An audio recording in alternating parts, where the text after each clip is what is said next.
Good morning. It's chilly out there, but it is Thursday, January 30th, 2020. It feels about 19, but it's actually 26 degrees, clear skies. Gonna get up to only 36 today, but it will be a sunny day. We'll be back with the weather in a moment. This is Mornings with Bob Marrone. I am Bob Marrone. This is Radio Westchester, your radio station at the train station. Good morning, one and all. Let's take a look at the headlines today. The Westchester County Democratic Committee has voted its candidate endorsements, and one of the ones they came up with, well, was the current DA. We'll tell you about that. A judge told Westchester County and Standard Amusements to meet to work out a playland contract. We'll tell you what that means. A Yonkers woman, is sentenced in that fatal stabbing. So much news today. Residents demand change in Greenberg after 8 people are hit by cars. And, White Plains is saying that solar panels there will cut residents' electric bills by 10%. And in the impeachment trial, it looks like they're stuck in terms of voting on the witnesses. It's 50-50. Or at least that's where they think it'll be by the end of the day, and it may put Justice Roberts in the uncomfortable position of having to be a tiebreaker. And the issue at hand now, for all intent and purposes, the Republicans have given way on what happened, and what they're changing is the following notion. They're saying, yes, if it happened, yes, he probably did it, yes, it was quid pro quo, yes, it was for political gain, but yes, that's okay. Those stories coming up here on Radio Westchester. Right now, we need to take a look at the weather. Welcome, one and all. As you know, the weather is brought to you exclusively by United Hebrew of New Rochelle, voted one of America's best rehabilitation and senior care campuses, and it's right here in New Rochelle. Visit uhgc.com. And here we go. 26 again. It feels like 19 right now. It's cold, but it's not breezy, so it's tolerable. The skies are clear. We won't see much above 36 today, but a nice winter day. All in all, sunny skies. Tonight, partly cloudy. The temperature will be 25. The wind will be out of the southwest at 5 miles an hour. Tomorrow, mostly cloudy, though. The temperature getting up to 40. Saturday, mostly cloudy. And remember, they were talking about first another storm, then snow, then flurries. Now, nothing. Saturday, mostly cloudy. The high will be 41, the overnight low 32. Into Sunday, partly sunny and breezy. The high will be 44 degrees. And the opening of the program today is supported by United Hebrew of New Rochelle, the top-rated campus of care. Visit uhtc.com. Aging Issues Management, the law firm of Pena and Kahn, and virtual reality. That is plug-in virtual reality. Let's get to those stories. And once again, good morning on this cold Thursday. But again, it's not the kind of cold where you go out and eat 87 layers. It's a typical winter day. And the highlight is sports today. Fights are back at the Garden. At least the Grizzlies and the New York Knicks got into some fisticuffs at the end of their ball game yesterday. We'll bring sports to you this morning as well. Let's get rocking. The judge tells Westchester and Standard Amusements to meet to work out the playland contract. Now, as you know, we've been talking with the county executive regularly on the program about this, and they knew they went to court. That is, we did. And here's the latest. A federal bankruptcy judge said yesterday he was skeptical of some of Westchester County's legal arguments to end a contract with the would-be manager of Playland Amusement Parks. Judge Robert Drain urged attorneys to the county and the company, Standard Amusements, to try and work out their differences, citing what he called the tenuousness of some of Westchester's reasons for wanting to terminate the 30-year contract. This was signed in 2016. This discussion could include renegotiating some terms of the agreement, according to the judge. County Executive George Latimer, who came into office nearly 2 years after the deal was signed, has categorized the relationship between Westchester and the company as unworkable. But County Attorney John Nona told the Journal News, who gave us the story, that he conveyed the judge's comments to Latimer. And yes, they have a new PA system here at the train station. That's good. Soon enough, they'll be hearing us, no doubt, on that system. So yes, you're at the train station. We are at the train station right now. It is 6:32. A Yonkers woman has been sentenced for stabbing a man to death. Her name, Chanel Franklin, 34. She received 6 months in jail and 4.5 years of probation, according to the DA's office. This in News 12. Franklin pleaded guilty to manslaughter for killing Khalif Kennedy, 41, during a domestic dispute in her apartment last February. Police say the two had a history of arguments and physical incidents. So it is what it is. I guess this was more or less like manslaughter and perhaps even self-defense. Greenberg, well, we all know Paul Feiner deals with things as they come up in his town. This no surprise. Traffic safety was front and center at the Greenberg Town Hall meeting yesterday after 8 people, 3 fatally, have been hit by automobiles since September. This in News 12. The intersection of Aqueduct and Tarrytown roads is among the roadways in question after 75-year-old Graciano Calderon was killed crossing there Friday. It was the third it was a fatal accident. There were many more. Fatal incident in that area since the last September. The other fatal crashes happened in Hartsdale near Fort Hill and Underhill. Earlier in the day, officials held a meeting to discuss how to make the streets safer and address the growing number of pedestrian incidents. Now, as you know, when these things come up and folks want to add sidewalks, etc., people complain that they don't want sidewalks in some cases. But knowing Paul Feiner and the governorship in that town, they'll deal with it. This out of White Plains, and we will be talking with John Bailey about this at 7:35. The city's future is looking brighter and renewable, say officials, thanks to plans to install solar panels on 8 city properties later this year. This out of LOHUD. The solar panels are expected to generate up to 6 megawatts of power annually, tripling the current production of solar power in the city. City officials said that enough power to power 4,800 homes a year, and it should lower electric bills in general by 10%. We'll discuss that in detail again when we get to our friend John Bailey. It is 6:35. A state judge has blocked the creation of a first-of-its-kind panel to investigate alleged wrongdoing by district attorneys and their prosecutors, finding it violated the state constitution. This is interesting. Acting Supreme Court Justice David Weinstein ruled yesterday that the law creating a commission of prosecutorial conduct would have required the state appeals court to create a new panel that ran afoul of the Constitution, as well as interfered with courts' existing ability to discipline attorneys. Advocates for the wrongfully accused had pushed for years for the creation of a commission of prosecutorial misconduct, which would have been an 11-member panel that had the ability to investigate complaints, etc. Folks, a little commentary on this. I will do all I can. We'll be reaching out to Jeff Deskovic and his organization. We will reach out to defense attorneys as well. This has to be fixed. Right now, prosecutors are the only people and district attorneys that do not have oversight. And it's incredible that in this democracy, in this day, in this era, that we still have one group of people who can be, for the most part, above the law. Well, that is unless, of course, you're the president, seeing how that is going to work out, or not, or any president. When I said I don't mean this one.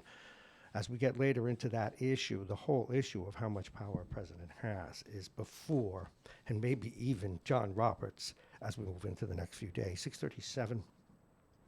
2 people are recovering in the hospital after a shooting spree in Newburgh. Now, we didn't get this story till today, and it's unfortunate because they say a total of 17 shots were fired. One of the victims, a high school student, and that person has been identified as one Ala Gale. The other victim is a 33-year-old Aaron Stone. Both men were taken to St. Luke's Hospital with serious injuries. And this, again, after a sporting event, which all too often these days is turning violent. And we need to understand why that is. The only radio personality, now we know we lost Don Imus about 3 weeks ago, but those of you who are a certain age will remember this individual, and even those of you who were listening to WCBS FM in recent years will remember the name. The only radio personality who have worked at former Top 40 WMCA station, that's 570, AM 570 in New York, WABC 770, and WCBS FM 101.1. In the Big Apple, has died. Harry Harrison, inducted into the Hall of Fame, the Radio Hall of Fame in 2019, died Thursday. He had been suffering various health issues. Harrison was 89 years old. He retired from radio back in 2003. He is survived by his daughter Patty and son Patrick, 2 children. And of course, grandchildren. After a successful run at WMCA, as we said, Harrison joined the team at 77 WABC, then the nation's top pop station, and we all remember Harry Harrison. Remember all those guys, Herb Oscar Anderson, Scott Muni? Time passes on, and so do these people who were like the wallpaper of our lives. And we mentioned yesterday, the Democrats have caucused here, and we're waiting for more information to come out, and we'll check it as we go through the program. But last night, the Westchester County Democratic Committee endorsed the incumbent, Anthony Scarpino, for the 2020 election. The convention took place at the county center in White Plains, where the committee chose Scarpino over Mimi Roker, and it was close, 51.5 to 48.5. The decision went late into the night, with the decision being handed down after 10 p.m. Scarpino, a Bedford resident, relied on his record from his first 4 years. His challenger, Roker, is a former assistant attorney in the Southern District of New York. The Scarsdale resident is now best known as a legal analyst on MSNBC. Her platform includes more transparency in criminal justice and prosecuting more human trafficking cases. So the question now is, will she move forward still to primary? Probably she will, given this day and age, primary, Mr. Scarpino. And a story just in, it would have been at the top of the news, but it's nonetheless within our top stories. A former student at Archbishop Stepanakert High School accused a priest there of sexually abusing him in the late 60s, the latest case of hundreds filed in New York under the state's new law. This in LoHud today. Donald Brundage of Westchester County accused John Vincent, a priest who worked for the Archdiocese and the school from 1996 to 72, in a new lawsuit. In a Manhattan court filing on Monday, Brundage claimed that when he was 15 or 16 years old, Vincent sat on his lap, touched him, and made sexual contact in front of other students. Now, this particular priest has moved around extensively. I won't give you all the changes, but there are at least 11. He worked everywhere from Syracuse, Indiana, to Woodburn, New York, here in New Rochelle, in the city, back to Indiana, Maryland, Nebraska, Arizona, and most recently in Onamia, Minnesota. Again, there's more, but we're just trying to give you the essence. So a priest from here in New Rochelle who's here for a couple of years. As we go into national with the news, as we pass through 641, and now the other day we talked about 100 people had died, and there were 100 cases. Well, now, or several hundred cases. Now, the latest for the Wuhan coronavirus, the latest numbers, at least 132 people have died, and now more than 6,000 cases have been confirmed in mainland China. And nearly 60 million people, believe it or not, it's a huge number, are under partial or full lockdown in Chinese cities. There are 91 confirmed cases outside China, at least 5 in the United States. The U.S., Japan, and several other countries are now flying out their citizens. They're flying them out of Wuhan. So we will continue to keep an eye on that. Looking at the Kobe Bryant situation, a cockpit warning system to help helicopters avoid crashes would not necessarily have saved Kobe Bryant's life. This late last night, regulators and pilots alike have expressed concern that the instrument can trigger too many false alarms. Now, here's the point here. This out of News 12 this morning, and we thank them for the story. Because helicopters generally fly so low, the argument goes that a ground proximity warning system, these are the things that warn you about terrain, would be constantly going off because of the low altitude, and when you pass through any hilly area, it might become a nuisance. And thus the current system where it's required in air ambulances, but not in commercial helicopters, who are always rushing around and can't make accounts for the weather. So the thinking of the not the National Transportation Safety Board, but the FAA, and even the pilots who fly these things, is that the current system of being careful, asking for permission to fly through certain weather areas, and perhaps using devices in the most extreme cases, they think that it's enough. It's certainly arguable. It's certainly going to come up. It came up once before in the one other significant crash of this helicopter type, when workers were being taken out to an oil platform. It is 6:43. Deutsche Bank's in the news, and you know how much we love to cover these stories. Deutsche Bank is delaying employees' raises until April Fool's Day, that's April 1st, and its latest cost-cutting experiment at the expense of staffers. This, according to a story today, or yesterday, late yesterday in the New York Post. Now get this, because of things that this bank has done, they're trying to get things straightened out. Okay, fine, and they also have to watch cash flow. This bank has done enough bad things. This number just stared at me. They have paid out, and I want to get the number right, $70.2 billion for their bank's role in the 2008 mortgage crisis. They've paid out billions, 9.5. Hold on, let me get the number. I had it right here. They've given out $7 million more because of their role in laundering money. They've paid out even more money, more billions, in their activities regarding to fixing what's called the LIBOR rate, which, if you know, we have the Fed rate here in this country. The LIBOR rate is an internationally accepted interest rate, by the way. So, again, tens of billions of dollars, years of scandals. And these people don't go to jail. Meanwhile, there's some poor kid in Yonkers who's going to, hopefully only peacefully, but knock over a grocery store, and he's going to be up in Valhalla till he rots and gets a trial. Just saying. Okay, we need to do another look at the weather and take a break, and then when we come back, we'll talk about some sports and some of the national stories that are making news, and we'll talk a little bit about Brexit. But first, let's get another look at the weather. It is 6:45, and yes, in a few moments we will open the telephones. It's 26 degrees. It's clear. It feels colder, but it is not windy. It's a typical winter day. It's going to get up to 36 today. We'll have mostly sunny skies. A temperature leveling off 35, 36 is about where she's going to go. Tonight, partly cloudy. The temperature 25. The wind out of the west-southwest, 5 miles an hour. Friday, tomorrow, the temperature will be 40, an average of 40, pretty much all day and night. Saturday, mostly cloudy. The high will be 41 degrees. The overnight low will be 32. And we were supposed to have storms. They were warning us, Armageddon's coming. And then they were saying, no, just flurries.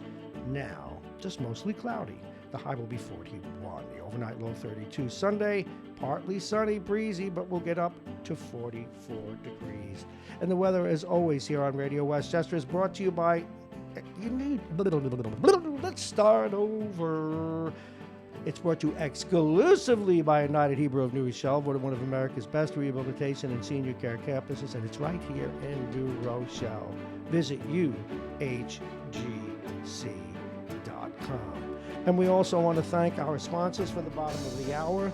They are, of course, Plug-in Virtual Reality, Dominic's Fine Cigars, the law firm of Payne & Kahn, and Aging Issues Management.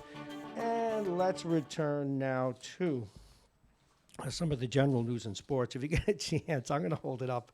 You got this guy had a good punch. This is like a hockey game. Take a look at this in the back of the Post today. And it reads, let me give this to you. Efred Payton shoves Joe Crowder. Actually threw a punch. That's a punch. Starting a dust-up. They had a fight at the Garden. There you go. But it didn't help. The Knicks lost anyway, and that's kind of what they do right now. And let me get that stuff for you. No,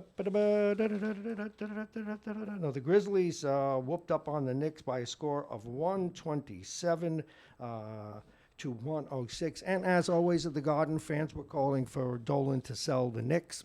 And he even threw out one fan. And I just don't get it. So long as you're not making it personal and you're not threatening anyone's health, I don't know why you should be throwing people out, Mr. Dolan.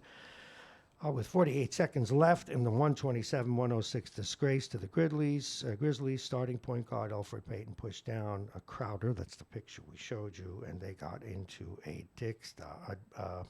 dust-up. Knicks interim coach Mike Miller admitted that Payton was in the wrong. He didn't see everything he said. We moved through that. We lost our composure in there. We got to do a better job in those situations. So things continue to get bad, and that's just the way the Knicks have been rolling. Hopefully, one day they'll get it straightened out. Again, we look across the building at the way the Rangers, but the Rangers are left alone, and that's a big part of it. They leave it to the hockey people, and they leave the people there in their jobs for enough time to rebuild, and they are in the midst of a rebuild. And one of the things you'll be reading about a lot in the next couple of weeks before they go to their trade deadline is will people be traded? Will the Rangers still sell off more assets as they continue to build an up-and-coming team? We shall see. Meanwhile, over in Brooklyn, the Nets won.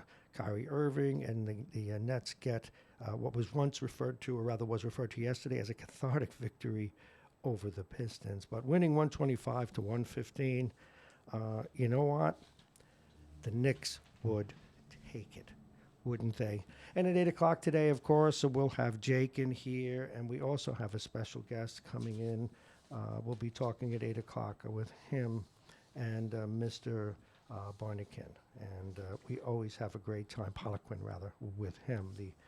In his state up in Syracuse, he's in the Hall of Fame. Tremendous announcer and sports guy. To that end, don't forget Andy Spano's in the house today, John Bailey, and our friends from Choice. Now, for those of you who like international politics, and don't worry, we'll get to the impeachment. Britain's departure from the European Union was backed by lawmakers yesterday. It's been backed by the Queen, although she really doesn't have a regular say in it. She's a figurehead.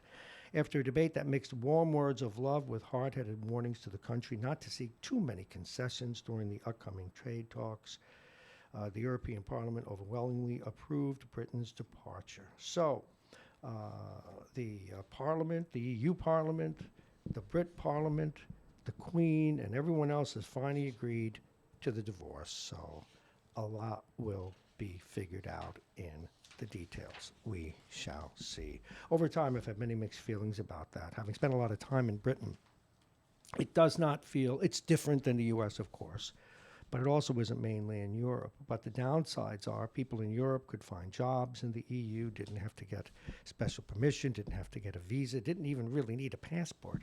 That was treated, at least in terms of employment and some other issues, as one place, no more. And it may well put the final death throes in one of the greatest empires in world history.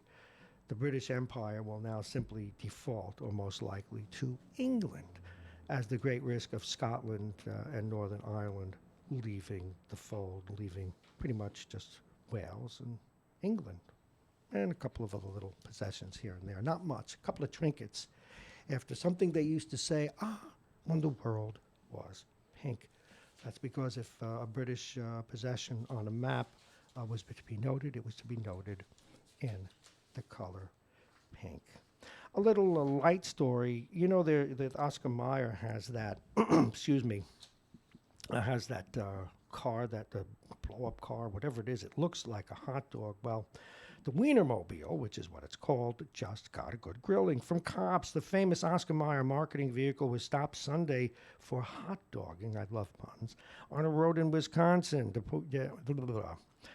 where sheriff's deputies stopped the vehicle. What really happened on that fateful day with the Oscar Mayer Wienermobile? Well, the Waukesha County Sheriff's Department said it didn't pull over or didn't move out of the way during a side stop, and they thought it would be a good idea. They didn't give him a ticket, they gave him a warning, and it was kind of a good thing. Look, we're doing the story here too to remind all of us in every state the number of accidents, folks, that, and it's not just police officers, but mechanics, people who come out to help, ambulance workers, EMT people. When you see a stop on the side of the road or emergency vehicles, ambulances, try and get out of the way, slow down. It's the law, but it's common sense, and it's a good thing to do from just from a human being standpoint. So please keep that in mind. Well, the impeachment's moving to the next level, and now it will boil down probably tomorrow to a final vote as to whether or not they will allow witnesses. And because a Democrat may go over to the other side and a couple of Republicans may flip, to keep it simple for you, by tomorrow morning, the votes for and against calling witnesses may well be even. That is 50-50. Okay. And if it's 50-50, we have to look at some history. In previous impeachments, the two that we've had, the Supreme Court justice who was overseeing it, and I believe this was in the Andrew Johnson case, did break ties. It's not clear because there's so little guidelines for impeachment whether or not a court justice is compelled to, but he probably is allowed to. So the question comes, will Justice Roberts break a tie for or against witnesses? Now, here's where we're at with that. It's kind of an interesting conundrum, actually for both sides. Because there may well be witnesses, or not, the trial will drag on. And if the trial drags on, here's what happens. Well, of course, the Democrats will call Bolton. And already the White House is labeling his book top secret, so the book can't come out. So whether or not they'll stop Bolton from testifying, they probably can at this point. So if there is a tie, and if the Supreme Court justice allows witnesses, or if the vote goes to allow witnesses, they will call for documents. That is because generally documents will follow witnesses. The Democrats will certainly call Bolton, and it will be ugly for the president.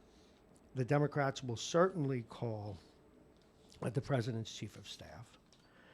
And so the Republicans have said, well, if they do that, we'll call Biden, we'll call Biden's son, we'll call this one, we'll call that one, and all's fair in love and war and impeachment. And so this could drag on for a while. And so the Democrats will have to put up with every manner themselves of embarrassing, putting Mr. Biden, the one running for president, the father, on the stage. And this, one of the things the Republicans have succeeded in doing is creating questions about the Bidens. And again, it's all fair in love and war. And so that will continue that. But on the other hand, it will continue to show that the president definitely was and guilty. I don't even want to say the word guilty anymore because that goes to the next question. Let's just use the word. The next question is it legal or is it okay for a president even if it's illegal? So what's evolving there, and it's the Republican strategy, is really evolved to be something different and quite an interesting case if one loves the law and one loves the Constitution. And we really got to take a hard look at this. Because the Republicans are now saying, when I say the Republicans, not the party as such, but the lawyers defending the president are now changing their tactic and pretty close to saying, yeah, he did it. Yes, it was quid pro quo. Quid pro quo. Yes, it was quid pro quo for political reasons, but and I'm paraphrasing Mr. Dershowitz now, but if a president believes in his heart that his being president is important for the country, that when he does something for political reasons that help him politically, that's okay. And so they're inching towards changing the rules, or at least the accepted notion that is against the law, to involve a foreign power in a local election. So that would effectively do that, and it would do it for the future as well. So that's scary. Now, the other thing that's scary on both sides is if that's the president. Yes, I hear you, caller. We'll get to you in a second. If that is so, okay, then we have two other issues. One, and they're both important, and it's going to be tough for John Roberts and the senators of goodwill, because on one hand, and that's why when you get into these areas, it's tough. You don't want to take away a president's power. You don't want to take away a president's ability to talk to people privately. You don't want to take away, one does not want to, we should phrase it that way, one does not want to clip the ability of a president to have a great deal of power. On the other hand, we would be setting precedent for presidents to wield their power almost unbridled. Don't know the answer to that. That's a tough one, because I think what everybody does agree, and why this has become a political issue, he's not going to get, even after all of this, even as I think Tom, that may be him on the phone now, even as Tom suggested yesterday in Pellin later on at night, this could go on forever when we all know how it's going to end. And my reaction to Tom was at the time, let it. At least we show in our democracy that we don't, the president won't get impeached, but that we're questioning these things. At least we need to question them. If you love this democracy, it's okay to love that he'll be acquitted.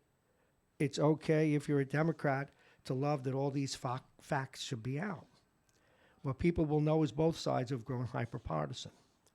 But at least our Democrats and our Republicans are in the arena fighting it out. It's no one's going to rubber stamp this thing. Now, I guess the acquittal's almost rubber stamped based on the facts that we know. And believe me when I tell you, the Republicans knew all the facts already. In fact, at different times during this debate, one particular Republican, he made a reference to something that is absolutely not true in this impeachment effort, but will be true in the court of law, which the Democrats have an obligation to prove this beyond a reasonable doubt. There is no such standard. In fact, if there were, they've already done it. So, especially now that Bolton and others will come forward, that's not the issue, because in impeachment, it doesn't matter what the crime is, and it doesn't matter what the Democrats think about it. What matters is, and at the end of the day, it really is relatively simple, and it may be painful for Democrats to hear, but if what was done and what was knowable and even provable in this court, and again, it's not the standard set of rules in this court, if you haven't gotten the other side, no matter what the circumstances, to agree, there's nothing you can do about it. That is our system, and it needs to be accepted. So anyway, all kinds of shenanigans on both sides, and as Tom, and I do believe that's Tom, and we'll get to you in a moment, Tom, as he said yesterday, this could go on for months. I hope not, but I think it should go on as long as it has to. That's my take, but who knows? What do I know? Now, one of the things they've managed to capture, and we'll get to this in a second, Tom, so you wait right there. I just needed to go back to something on the other side of the fence locally. People are starting to take sides now on whether or not the bail law should be repealed, or at least in some way modified. And what we have are still more issues coming out. Now, I realize we're citing the exceptions, but the exceptions are important, because in almost every case, a judge who had some freedom would not have let it happen. And we'll be talking about that today as well. And lastly, as we take this to New York City, an 11-year-old girl was attacked in another videotaped Queens school assault, but administrators never removed her assailants from class.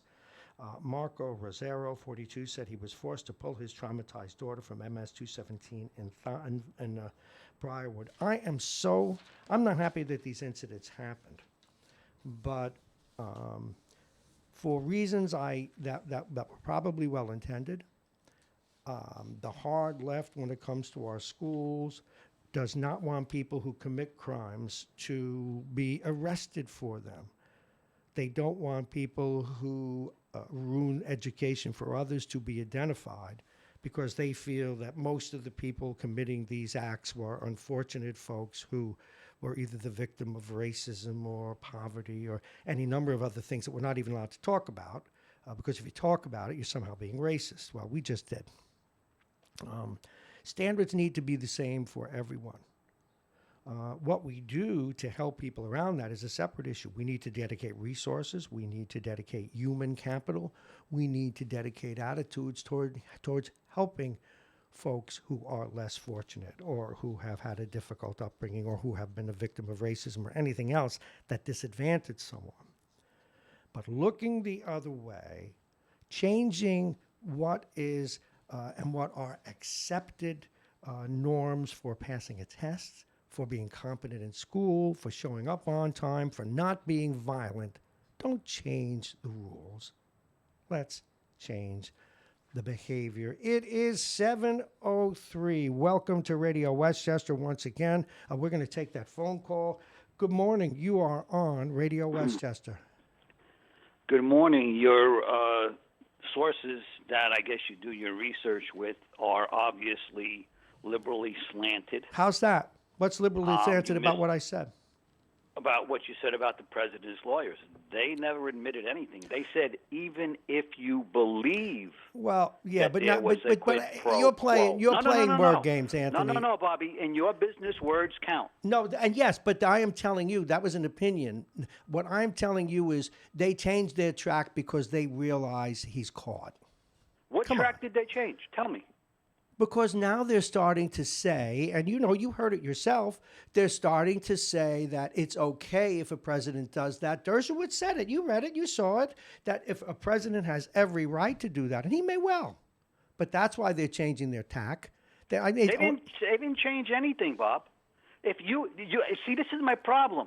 You get a synopsis from some quote source that you consider. I got the post. I watched what everybody said. Yeah, and so what are you saying? Tell me your alternate reality.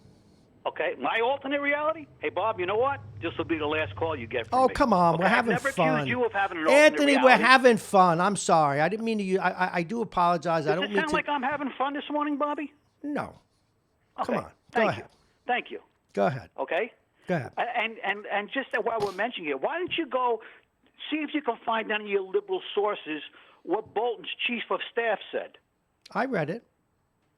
Oh, I didn't hear it. I didn't hear you bring it out to balance your show. But I'm not trying to balance it, Anthony. I'm not obligated. You're not trying to balance it. I understand that. You're relying on people like myself and Tom to balance your show. No, I have on Mike every day. But you see, here's where we can't have balance. With all due respect, Mike Duffy is by no means a liberal.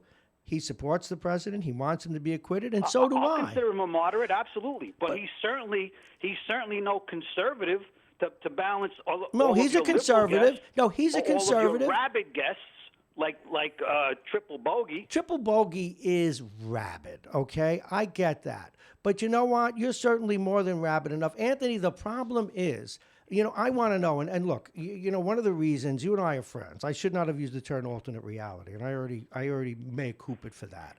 But the problem is that when I do commentary, I don't have an obligation to be balanced where I don't believe there's balance. I've said it a million times. I don't think he should be impeached. But the fact of the matter is, if I see what I believe is a shooting and I read both sides and I call it a shooting, what do you want me to lie? I may be wrong, but that's my point of view. How does Why are they know changing you read their both sides if you only present one?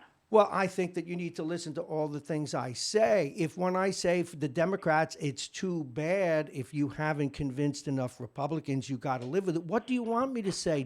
What I'm hearing that's my point. You glad hands. You make it Republicans as opposed to being pointed. You didn't talk about. I haven't heard you say how the Democrats changed their mantra. They're overwhelmingly open and shut, indisputable case. Now needs first-hand witnesses? Let me tell you. They didn't need them before. Remember, Bob, they withdrew their subpoenas. That was their choice.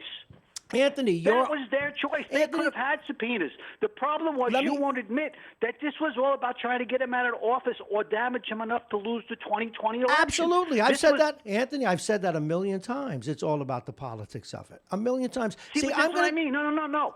See, you say it's all about the politics. You don't go into what the way you do the Republicans or the president. That's my point. Yeah, because they... You mention it as a gloss over. Anthony, yes, I do, because I am telling you, with all due respect, okay, the Democrats are doing what defense lawyers have done for 1,000 years. Now, if you heard I had Murray Richmond on the other day. And the Republicans are doing what they've been doing for 1,000 years. So what's the difference? This is what I don't understand. You only pick on the Republicans. Yes. You don't talk about how the Democrats changed their mantra all of a sudden. Why do you think they want to be fair, Bob? How many witnesses? I didn't say they want to be fair. Were the Republicans allowed to call in the House? Anthony, let me ask you a question. No, because there's a fundamental issue. I just want. Okay, you say it, but then I'm going to ask you a question. No, you want to hang up the phone? I'm not hanging. You know I don't hang up the phone, but I'm tell you what I'm going to do. You make your point, and then I'll ask you a question. Okay, you tell me how fair a trial they wanted when in the House, not only were the Republicans not allowed to call witnesses that they chose, they were limited to the witness that the Democrats were calling. Yes, unfair in many ways. But here's the thing. The Democrats limited witnesses because that's what the Congress can do, and the Republicans are doing the same thing in their case. Here's what bothers me, okay? So then don't bitch about it. I can bitch. I bitch about things that I'm wrong about all the time. You know that, but doesn't mean. But if the shoe is on the other foot, it must be worn. And yeah, I'm wearing it well. And you got to listen to all the things that. No, well, that's fair game. But let me ask you a question.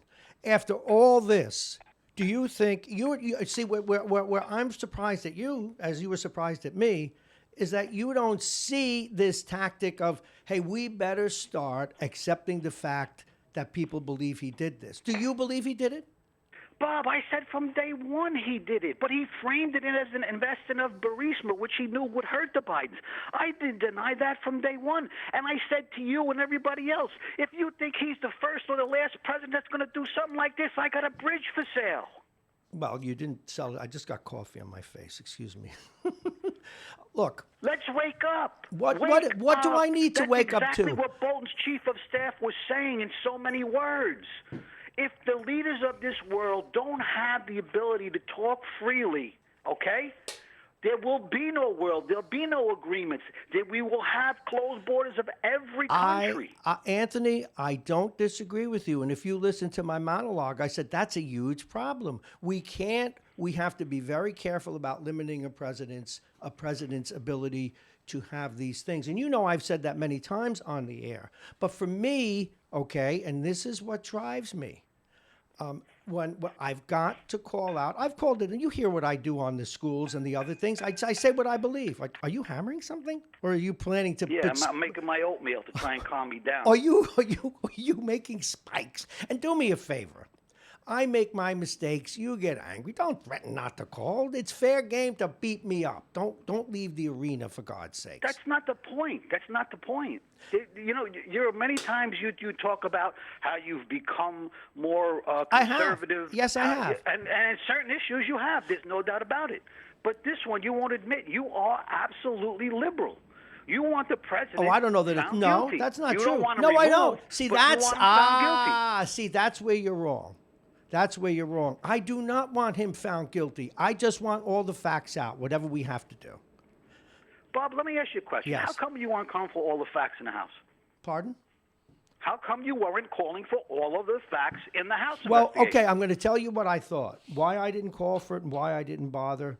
It's like any other case that's get brought. To bring the case, the prosecution does what it does, and they bring the case, and then it's time for the other side to defend themselves. I found then, and the defense let me finish. Is based on what the prosecution brings, not what they want to dig up let me finish. or go on a fishing expedition for.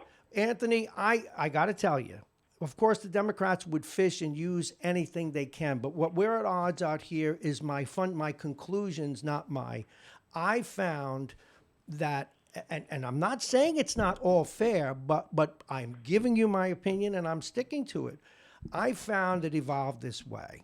First, they wanted to obfuscate, say they wanted to say it didn't happen. Then they wanted to say, and yes, you came to this conclusion before others, that it happened and it's okay. And it drove me nuts. I've said to you many times, and this is where I got to stick to my guns. I get politics. I understand it. But what I don't want people to do to me is say green is black when I see it's green. And it is something that's bothered me about the way the Republicans approach this because of the way the president behaves. And that's what I believe, and that's what I feel. But okay, yes, so based on that, we should impeach Vice President Biden. maybe. But he's not in the dock right now. The president is. But you see, No. Listen, I know he's not in the dock, but what I'm saying to you, based on what you've just said, Vice President Biden needs to be impeached and it needs to be removed as a candidate. Because not only did he threaten on camera, but he received the quid pro quo was completed. Because the investigator had to be fired in order to release. Okay, now do you honestly think after he was fired was it released? Do you honestly believe that Harlan Ullman is to the left of center? Harlan Ullman is as rabid as triple bogey. You think that? See, I think he's an independent. When it comes to President Trump, his disrespect for the man is unparalleled. But he has disrespect, I said now. Okay, no, I understand. He has said many times on our air regarding the Biden thing, and again, every source you look at was that Biden wanted that guy out because he was corrupt. Now, I've said, and again, where I think you need to be fair to me. Wait. You know, you just try to tell me that if I don't believe there was a quid pro quo with Trump. Come on, give me a break. No, but he wanted him out because he knew an investigation of Burisma would uncover. Listen, the Obama administration had problems with it at the time. Go ahead. Every ambassador that testified currently before the House had to be briefed on their answers to that situation. So give me a break, Bob. If one is guilty, the other's guilty. Well, you know what? Then fine. But you see, where you need to be fair to me, my friend, is I have said let them call Biden. Let them call his son. I don't have a problem with that. You're missing the point. I said he needs to be impeached. He needs to be removed as a candidate. But they'll have to do they'll have to find their Boltons and they'll have to get their They don't need it. Witnesses. They have a videotape. See, that's the difference, Bob. You remember something? The president of the United States declassified this. He could have hid behind it. He could have said it was classified. He didn't. He could have because you that's because you know Anthony, any other president that has done something like that? Anthony, I don't think that the president thought. I've said this many times, and here's where you need to be a little fair to this handsome man. Is that I don't think. First of all, I can't be fair if you're trying to describe yourself as handsome. Anthony, the president, what I've said many times, and where people and yourself have to hear me and read, not read between the lines, I don't think the president thinks it's a crime. I think he's the one sincere player in this in terms of what he did. So I don't disagree with you. It's and I don't disagree. When people always say, Bob, because I got the other liberals call me up and say, why don't you think he should be removed? And my answer is pretty much the things that you're saying. Maybe you hear my venom for him. That's fair. But I don't think he should be removed from office because I think a million people have done this. And now that you've asked me, I think, and as I said during my monologue, we need to be very careful about clipping the ability of a president to do stuff. I don't like that people were listening in on the call, frankly. First of all, he's not charged with quid pro quo. No, and I don't know. Nor is he charged with the crime that the what was that group, that focus group came up with, because that never made Anthony, it. I don't know that but Bob, it doesn't he's charged matter. with obstructing Congress. Think about this, Bob. Any future president. Do you remember when President Obama said, "Hey, Congress, I don't need you. I have a pen and a phone"? Yeah. In fact, if you may have heard that people have called this program and said Obama broke the law as well. I don't. That's the issue about did impeachment. He get impeached for it? No, because the same government agency, whatever that agency that just came out and said that Trump broke the law, said Obama broke it too when he was in. Yes. Eric Holder defied the courts. Yes. Okay. But they so got the votes. votes. The goose is good for the gander, Bob. Yes, indeed. But they're not in the dock now. It should have been brought at the time. Okay. So in other words, the precedent that has been set for 200 years since this country's alive, means nothing. That Constitution means nothing. We throw it out the window. But you were right about one thing you said when this first process started. Could you remind me about what I was right about? Impeachment is whatever the House at that time Absolutely. decided this. Absolutely. But the biggest fear that the framers had was that any impeachment would be totally partisan, which this one is. Well, this one totally is. But you know what else I'm concerned about? And I don't know the answer, and I suggested that in the monologue. What I'm also concerned about is just how much, and I don't know the answer, Anthony, how much unbridled freedom should a president have?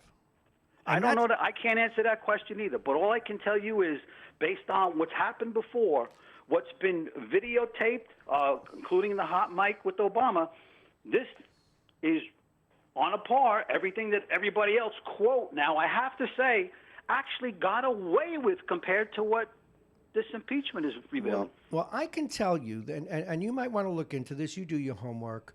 What most of what I read, and that includes the Wall Street Journal, when Mr. Biden did what he did, okay, the president I'm talking about, not the idiot's son, they're saying that again, my gut says, just like yours does, but they say that he wanted that guy out of there because he was corrupt. That's what the Wall Street Journal and other papers say.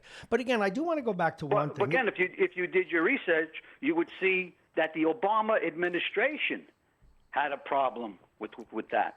Well, and look, so you could take all your papers and shove them where This is a family show, even when you're grumpy. No, it's not really, but look, I hear. But one of the things I still want to go back to, because I can't let you erase what is obvious, even though I don't think he should be removed from office, is the change in tactics. That's all I'm saying. And that's what defense attorneys are supposed to do. Everybody complained and moaned, and that's not the word I want to use, okay? Oh, you can say bitch. When President Obama was elected, because the Republicans said it's our job to see that he fails. Mm-hmm. And it was on the front page of every paper. Mm-hmm. Well, before the President Trump even took office, we had Democrats saying we're going to impeach him. Not make his life miserable, see that he doesn't accomplish his goal. We're going to impeach him. I understand that. From day one. You got never Trumpers and all of that. I do understand. And listen, I've got a minute left, and I got to go to someone. Before I go, knock your socks off. I wish you have a good day. No, wait. You got the face for radio. Wait. Before you go, why do I hear noise when you're making oatmeal? Will you crush the oats in your house? I'm walking on a wood floor. I'm pacing. Oh, he's upset. See, I know you better than most of these people. You were born the wrong sex. I know. Excuse. Does that answer your question? Anthony, thank you please calm down, and thank you very, very much. And yes, only the more feminine of the species have ears like that.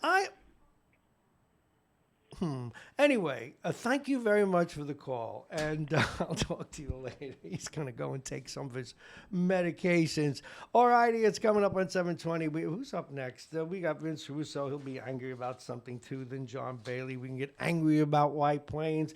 All righty, the weather is brought to you exclusively by United Hebrew of New Rochelle, voted one of America's best rehabilitation and senior care campuses, and it's right here in New Rochelle. We'll lock in the next guest. It is 36 degrees, and judging by the way John Bailey is dressed, it's cold out there, but we knew it was cold out there. It feels kind of like 19, but it's a nice winter day. At least it's not windy. At least it's not frigid. Again, it's 36, going to get up to, where did I put the weather and all this craziness? It's going to get up to, no, it's 30, I'm sorry. We're going to get up to 36 today, not much more. Sunny tomorrow once again. Again, it'll get cold at night, getting down to about 30, but it'll be sunny tomorrow, getting up to near 40. And then as we get into Saturday, people have said, oh, God, we're going to have snow. We're not going to have snow. We're going to have a storm. We're not going to have a storm. It's going to be wet. It's not going to be wet. It's just going to be cloudy. The temperature getting to 40. Now, Sunday, again, partly sunny, getting up to 42. And as we go through the top of the hour, we'll be talking with Vince first, Vince Russo, and then John Bailey. We have a story for him, which we'll hand to him so he can be ready. This segment is brought to you by Aging Issues Management, the law firm of Payne & Con, Dominic's Fine Cigars, and Plug-in Virtual Reality. I'm going to sneeze. Now, because John's here, I get to take the cover off his camera. Folks, I'm sorry to to show you John Bailey, but that is him behind the red stripe. I'm going to sneeze. All right, I sneezed into the magic of technology. Only John heard it. On the telephone, one of our regular guests. He's on the line. He's a public servant. He's a gun expert. He's a number of different things. He's a conservative, moderate, I'd say. And when it comes to those things, please welcome Vince Russo. Good morning, Vince. Good morning, Bob. I think I'm going to be the sneeze expert this morning. I got a doozy of a cold. Oh, are you sure you don't have the coronavirus? I haven't drank a Corona in a week. Do you know that I did a story yesterday? Half of the country thinks it's from drinking Corona beer. Yeah, well, I think that is what it is. I haven't had a Corona, since last weekend, I think. In fact, I got a story in front of me. Concerned about the outbreak of the Wuhan, China-born coronavirus, internet users have taken to the keyboard, and they're getting a million zillion hits on Corona beer. The people who have that beer must be either frightened that people think they're going to get the virus, or die, or hey, it's helping their sales. As you see, even people otherwise friendly to the court, are all animated, and I can't change my opinions, but are all animated over this impeachment. You got a dog in this race? Well, no. I mean, I think that he did do what they're accusing him of doing, and I think just because perhaps, quote, everybody else has done it doesn't change the fact that he did it. Oh, right, and there is a question over whether or not. Again, as I said to Anthony, the biggest thing that drives me nuts, I go back to the ball player famously known as the Worm. Oh, God, the guy who's friends with Kim Jong-un. That is my gold standard for what drives me crazy. I think he was dating Pamela Anderson, and she comes home one night, and he's got two ladies in the bed, two beautiful things. And to this day, he doesn't know how they got there. And that's the part of what, for whatever reason, see, I like a dance. I remember when we were both executives. Remember, I used to say, I respect it when someone tries to bullspit me with cleverness or a fancy dance. It's a sign of respect. But when you sit across from me and you say that white is green, or when you do now, another thing that came out with the president, he's saying he didn't say that he'd make Mexico pay for the wall. I was obviously watching another TV. A portion of the wall fell down recently. And actually it fell into Mexico. No, and the interesting thing is, I've grown more and more to support some of the president's notions about, what do you call it? Immigration. Thank you. Couldn't think of the word. But my point is that this administration, maybe it's more honest that they lied to me boldly, but I can't handle the way they lie. I can't. I'm going to go crazy. Well, anyway, oh boy. that's now the biggest thing. Cough. Die. Well, talking about the coronavirus, I think, why are we letting people from China in? I mean, I think it's crazy. John Bailey just raised his hand and said the same thing. It's a matter of being practical. I think if people are citizens of the United States and they're coming back from China, they should be quarantined until it's not shown that they have the virus. But people who aren't citizens, don't let them in. China is doing the same thing within their country. You should quarantine. You and Anthony should be quarantined. No, but the Chinese are doing it themselves. Yes. Those cities that have 60 this million. outbreak, they're not letting people Did you hear my story? Yeah, 60 million. People out of them. 60 million people they quarantined already. Yeah. 60. So, I mean, why aren't we doing it? It doesn't make any sense. I don't know. I really don't know. Hey, did you hear the story I did about Deutsche Bank? No. Why is nobody in jail? Do you know what? They've paid like $70 billion out already in fines. Now, for example, they were fined $7 billion over the crisis in the big one that brought us down in 2008. Yeah. Thank you. They were found guilty over laundering money, the usual Russian stuff. They had to pay millions for that, and billions for that, and billions again they had to pay out because they monkeyed with the LIBOR rate, which is an international, just like we have our Fed rate, the LIBOR rate is an internationally accepted interest rate. These people should break more rocks than a guy that goes in by years, by decades, than someone who goes in, who goes in and bangs up a 7-Eleven. Do you Yeah. follow me? They should, but they're not going to because they got all the money to pay people off to not do it. Hey, you got to see. Jake just came in. He looks like the proverbial bird that the cat drops or the dog drops at the front door. Gee whiz. He's hacking. He's sneezing. His hair is all over his head. I love it. I think he has the His whole family I'm listens to doing the the show. same thing. They probably. By the way, good morning to you. And Vince is as diseased as you are. He's been hacking for about 2 weeks. I'm worried about Jake. He's going to die right here on the show. But hey, that'll make great headlines. Yeah, I'm hoping what I have doesn't last 2 weeks. Well, I'm hoping what you have is the coronavirus, and we have our own victim on the air, folks. No, I think it's more like arterial monochromia. Yeah, and haven't even got it. Norton, if I don't die in 6 months, they'll see that I do. Oh my God. Yeah, you and Anthony. You know what both of you today were? Your usual charming selves. What did I do? I didn't do anything. You show up diseased. How do I know I won't get sick through this mic? There are people who believe that. Hey, do you know? See, I'm going to get you upset now. I put a story aside, and I refuse to put it on Netflix. I'm tempted to. Do you know there's this actress, Gwen Paltrow, who has this thing called the Goop for rich people? And, for example, she's got like a $10,000 vibrator and all these strange snake oil things that cure you. Okay. How much Now, better is but what? Go ahead, John. You were saying, How much John? better is the $10,000 vibrator? Just give me a battery and a little electric motor from a toy. I'll be fine. No, but my point is, I did this the other day, and it was a little sexist. It shouldn't have been sexist, but it was true. I was in a bookstore. And over in the section for light reading, I guess, they had all this stuff about crystals and vibrations and astrology. And I want to put this call out there. I want more women listeners, and I want to respect it, but I need to challenge them. Why do women believe this bullspit? Some men do too, but more than women do. It's just like, no offense to your new religious beliefs, Vin, but more women believe that God's going to come down and cure them of their latest pimple. Why is that the things that we don't know and that are mysterious, women are more drawn to that than men? Maybe because women are more open to alternative things. You know. That's actually a good thing. Maybe they they think that think outside the box. Maybe some of this stuff actually might work. Like Wicca and all that?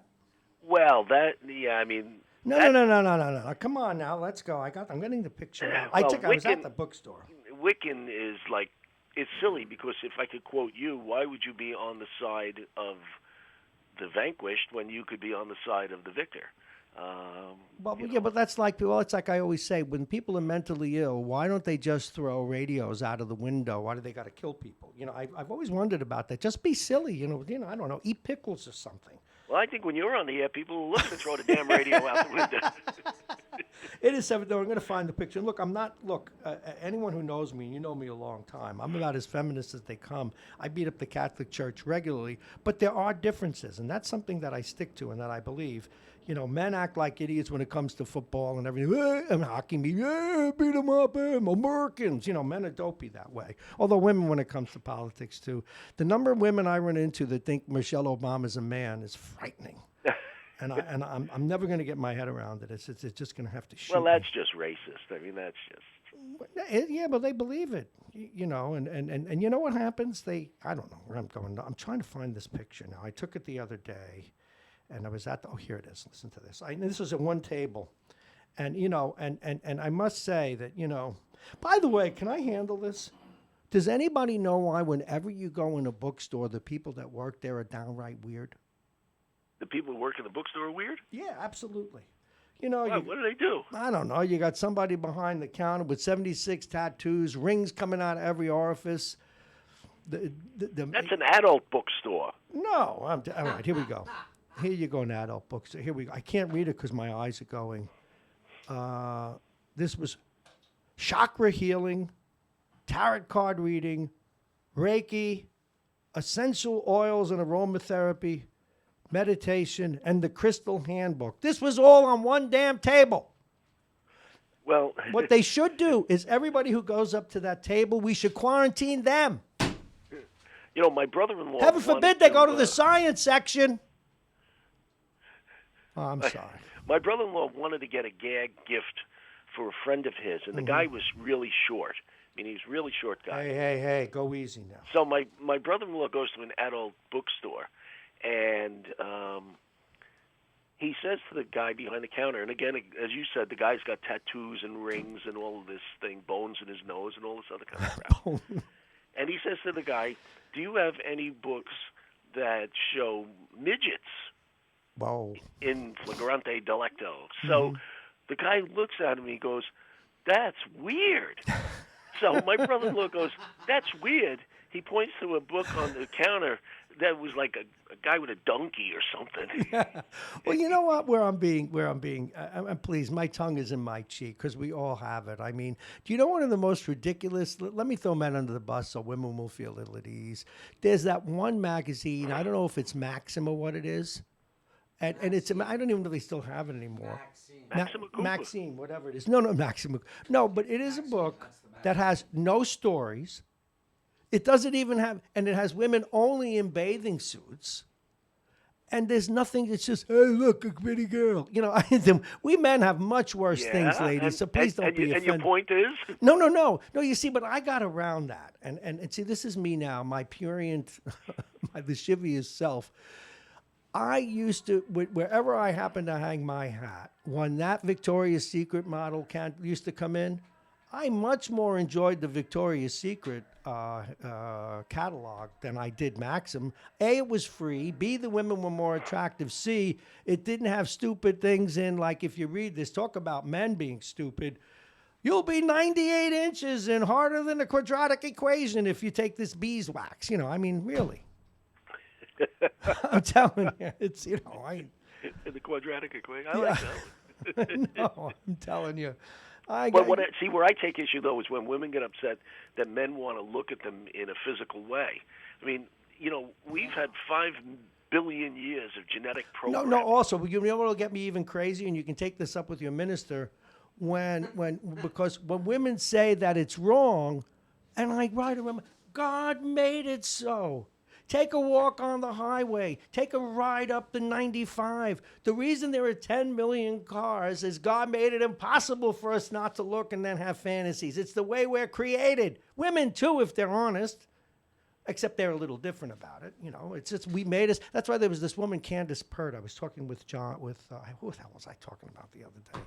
Some other cerebral person. This woman, Candace Pert, was the first woman to start honestly talking about the things that drive us, that we, of course, we need our ability to reason to moderate them, but we're all driven. I mean, God made us thus. I mean, why the hell do women go to work with short-cut dresses and cleavage showing? Do they do it because that's the mystery of the age. They don't want anybody to look at them? Now, I'm not saying you should ogle. I'm not saying you should stare. How dare anyone stare at a pretty woman? As you know, my policy is we're all carbon-based life forms. My carbon-based life form is not doing very well right now. Hey, listen, could you do me a favor? What? Because I like to do shows on near-death experiences, and that's another thing that they hope. The number of women that read those books about near-death experiences and some men drive me nuts. Folks, there ain't no such thing. If you're near death, you ain't dead. When somebody's brain cells are gone and they come back from that, talk to me. Well, people have been revived, when they were... No, not after dead. the brain cells were... No, we're talking English now. We're being politically correct. You ain't dead until dead. I mean gone, finished, until your brain cells are no longer functioning. And now we're getting into the whole medical mind-body thing. You ain't dead till you're dead, till the brain cells are gone. No one's come back from that. And study after study shows that oxygen deprivation leads to all kinds of things. Now, I remember during one of my surgeries, the one in 1970, I had one of those out-of-body experiences when I was suffering from serious depression. I had what they called depersonalization. Okay. So, you had one of those out-of-body experiences when the nurse brought that catheter in. Oh, you love telling that story. All right, I'll share it. Anyway, folks, I'm trying to lighten it up a little bit. I'm so tired of politics. Anyway, yes. See, it was 1970. And things were done a lot more brutally then than they are now. You spent a week in the hospital for A that. week in the hospital. It was very serious hernia surgery. I'd had congenital problems, and they had to reconstruct a lot of stuff down there. At any rate, and this happens, anyone who's in the hospital knows what I'm talking about. I'm lying in bed, and I haven't taken a tinkle for 24 hours. Nurse comes in. Come on, you got to go. You must go. Otherwise, oh, you're not getting it, Mr. Marrone. And she wanted to scare it out of me, and it worked. She came in and she put the catheter on that little table there that you get. If you don't go, we're going to take it from you. And there I am, a 20-year-old guy. I'm pouring water on my wrist, please, God. And I actually started to say the rosary. Please don't put that in me. I'm begging you not to put that in me. John Bailey, hey, meet John Bailey. It'll be a nice segue. John, Vince is a very learned guy. We actually started in radio together. And he's moved on to a political life, and I've stayed in radio well over these 20 years. But I also grew up with him. Vince Russo, and he's a very smart guy, businessman, politician. Say hello to John Bailey, Vince. John, say hi. Good morning. Oh, wrong mic I put on. Hey, John, how you doing? John Bailey is our White Plains TV. He has a TV show on White Plains Week. He also runs a news outlet called WhitePlainsCitizen.net. You guys should. John's been laughing at you for the last hour, and then he just sent me a note. How do you know this jerk? Oh yes, I almost thought before I go move on. This is a very nice segue to John, but. Now, this is something I did. I have a dear friend I went to broadcast and journalism school with 20-some-odd years ago, and he'd be the first to tell you he was drying out from alcohol, and he lost one of his dearest friends at the time, and he's totally sober, really good, very talented filmmaker, and he, as you know, Vince, I suffered from very serious depression once, and I'm always available to talk somebody through it, and sometimes even with a sense of humor. So he calls me. This goes back. I won't say who he is or whatever. So he calls me, and he tells me, Bob, I'm telling you, I feel like jumping off the bridge, blah, blah, blah. And I said, listen, I'll be right over. And I said, but please, if you're going to jump off the bridge, do me a favor. Go out and buy a bungee cord, because I want to go down next to you and get the story. I said, I want to know exactly what it's like on the way just before you hit the bottom. Now, you'll hit the bottom and I'll spring back up. And he laughed a little bit. But similarly, Vince, oh, by the way, he was terrific. And I would get up in the middle of the night to help anybody. And one day we're going to do a whole show on this. You lived through it with me, Vince. It is horrible beyond words. But at any rate, if you should happen to come near the end, please don't leave me out on it. I'd like to get it on the air if I could. You know, like your last few coughs. John, I've known this knucklehead for 60-odd years, and this is what I get. See, he's still getting even with me because I outed him to his mom when his mom didn't want him to grow a beard. Oh, my. Yeah. Well, I didn't know. I said, hey, Mrs. R., what do you think of his beard? You turned around like you was shot with a gun. I didn't know you didn't want her to talk about that. Well, it was not a subject that was near and dear to her heart, you know. Yeah, you know, that's odd. I got Jake's parents upset with me, too, because I happened to mention that Jake married his sister. What? Oh, they all do that upstairs in hillbilly land. All right, thanks very much for the call. All right, guys, good talking to you. Same. All right, just a little music to break the tension. It is 7:40, and we go to our very next guest. He'll be with us for a while. He's been in the studio, and we kind of merged him so our regular guests can get to know one another. John Bailey, very successful journalist. He has two outlets, of course, WhitePlainsCitizen.net, and he's on local TV, White Plains Week, and we'll ask him about that in a moment. I'm Bob Marrone. You're listening to Radio Westchester as we pass through now 31 degrees. Look at those two handsome men. See, I have a jacket today. I got to go meet with some sponsors. You know, you have to treat the investors well. Yes. You know how it is. Yes. White shirt, too. I'll be all puckered up. Yes. You got to do it, White man. shirt, too. John Bailey, I have a story here in the pile of news stories. There's a lot of news today. There was a big White Plains story today. But let's start with you. You're saying 52 North Broadway. Wait a minute, 52 North Broadway. What am I doctoring? My doctor's at 34. Good counsel property. Good counsel. And what are they up to? Well, they came in Monday night at the Common Council meeting and introduced a new scaled-down project, and also quoted the city consultant at saying the landfill on the property. Get a little closer to the mic. The landfill on the Good Counsel property is not dangerous to persons anymore. Even though the people that walk by it glow in the dark for a week? Well, this is what has held it up for about the last year or so.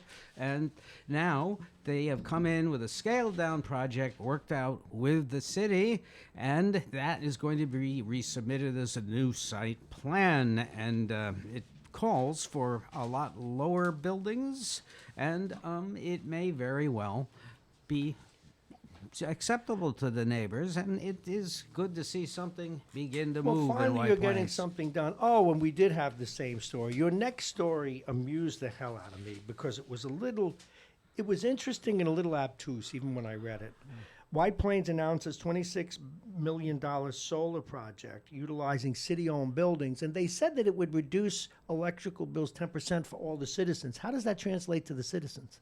Well, what happens is when this is going to generate 6 megawatts, of electricity when it all gets finished next March 2021, which actually is good to get something done in less than in a year, And when that happens, the not only will the citizens get a break from the Con Edison folks or whoever supplies their electricity, and then they think it will be up to about 10%, which... That's a pretty good deal.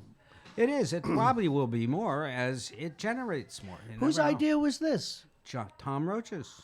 It was Tom It Roach's. was. I was going It to was say it was good brilliant. for Thomas. Good. Yes. Very good for Mr. Mayor. And he's also reaching out to commercial property owners who have flat roofs. We need more to people do to the do same this. thing. Well, it's really unique. You just gave me an idea. Have you ever driven down the Jersey Turnpike?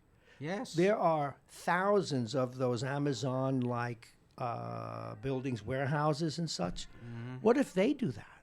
Wouldn't that be nice?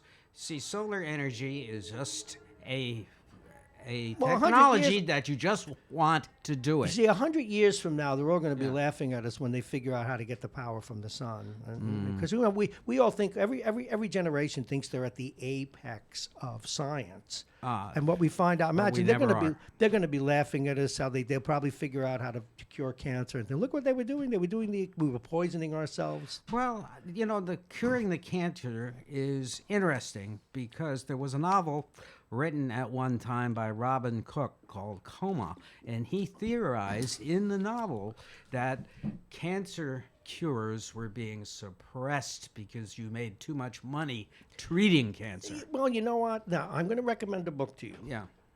It's about 6 years old, and it is the definitive cancer book, and it's called. I got an important message came in. I'm sorry, news. It's called The Emperor of All Maladies, and it talks about the evolution. And the evolution of treating cancer is pretty brutal. I mean, for example, do you know who came up with chemotherapy? Someone who worked with dyes. Mm-hmm. Because some dyes will take to certain cells in the body and other dyes won't. Mm-hmm. So they figured if we can get chemicals to align to that and only attack certain cells, we don't have to something.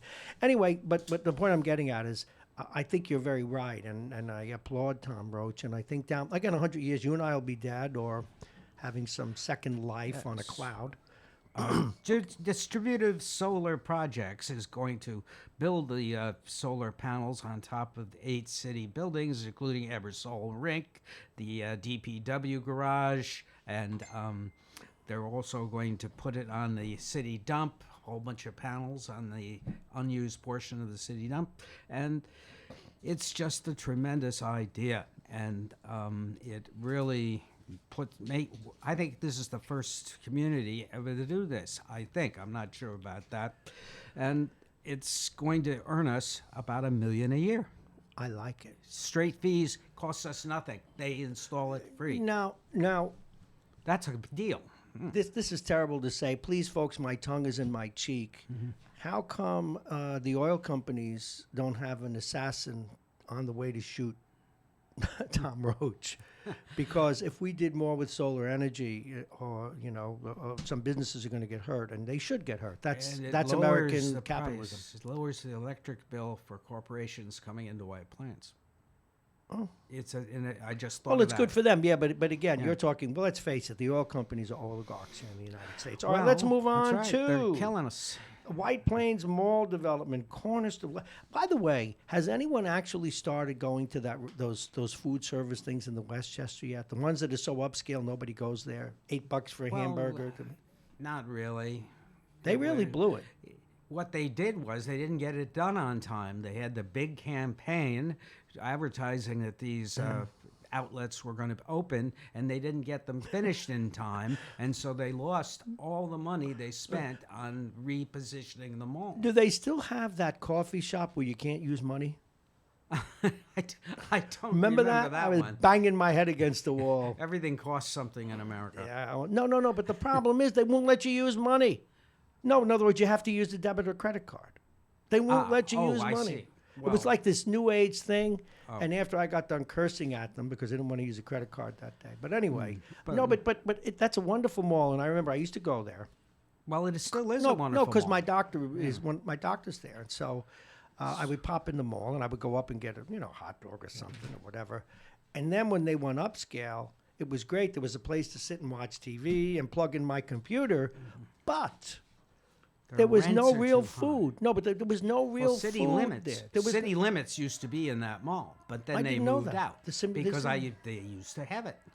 They used to But have a no branch in there. more And they hot left. dog stands, no more burgers, no more regular. They and it's a nice way of saying, hey, listen, unless you have a lot of money, we really don't want you here. Well, get out of here. it is very upscale, and it's a very Upscale. good place. People without money, like unemployed newscasters, go in there and we walk for exercise. John Bailey's our guest. You're listening to Mornings with Bob Marrone. This And is we ogle the women from Greenwich who come in there because Look, they see, no place to shop. I have to admit, I'm so concentrated when I do the show, I don't. And that man over there, producer, writer, sports commentator, while I'm here innocently doing the show, he's constantly ogling women running for the train right here. Well, you've got the window on the wrong No, we side got- of this station. Yeah, but it's Bob. good for me. Who did No, that? No, I need that. I need to do a show. But besides, as I mentioned earlier, I have no I know interest. you're allowed to say, "Oh, look at that." No, I won't. Carbon-based life forms, they're just another being. May as well be a fish in a tank. Or I see, or looky there, as the coasters would say. No, but I Remember can't. that song, Young And Blood? this is something I have an argument even with people that I work with on the radio, and they'll say, "Do this, do that." I said, "Do you know how much show prep I go through? Do you know have to? Do you know like right now I'm talking to you, but I got to keep an eye on the clock because then I have to put him on. I got a guy calling in from Nebraska." Bud Poliquin, I say Nebraska, he's actually from Syracuse. So I have to concentrate all the time. So that right now, Kate Upton could walk by these 6 windows with a bikini on, and I will be looking you in the eye, sir, and ignoring her. I don't believe that. I'm a saint. I don't believe You're dealing with, I you don't are believe that. dealing with a man. You open the window. Who was- Kate Upton. That's what you do. You want to know the truth? I'd probably dive through the window, smash, and say, "Hi, it's me." there's look. And how do we Scarlett know? Johansson is my favorite. How do we know that? How do we know, John Bailey, What? that she won't want to leave a handsome 38-year-old man who makes $30 million a year for me? Well, love does strange things. Jake is stringing up a rope to hang himself by the front door. All right, let's continue. The mall development cornerstone. Yeah, of I mean, trans- they just let it lapse. Streetworks Design, which is building this thing, just did not renew their site plan, which is automatic in White Plains. You could renew it for 100 years. But they didn't. So the head of the operation says that we just forgot. Okay. In a public statement. We were so busy. So how come you weren't busy? He's all on the upset, mall? folks. And see, because he does a lot of TV, he's used to wearing what we call a lavalier mic on his jacket. Stay on the mic. This is radio. Right. Well, I do have a lavalier if you want me to put it on you. Okay. I got to move to this next one. I get a kick out of this. Now, do you have a shovel in your car? do I have a what? A shovel in your car? Because you shovel? obviously dug up these names from somewhere that are running for Buckwald's seat. Who the no, hell is they- Jeremiah Fry Pearson? Well, he's Chris a Burdick. district leader in the city committee, Democratic City Committee in White Plains, and he was given the nomination to run for Buchwald's seat, and several others around the district have And then you also have Chris announced that they're Burdick. going to run. Who's Chris Burdick? He is the town supervisor of Bedford. And he wants to, okay. Well, yeah, He these does. And then Alex Roithmeyer, who is the former chief of staff of David Buchwald's. I up in understand he has Albany. the inside seat, the inside track. But Well, we'll see. I mean, Who's I Mark haven't heard Jaffe? from- so, Mark Jaffe is from Harrison, and what does he do, or she? well, he's a Or they do, I guess I'm he's a supposed to law- say. He's a lawyer, and he originally announced he was going to run, and we hope to have him on the air one of these days.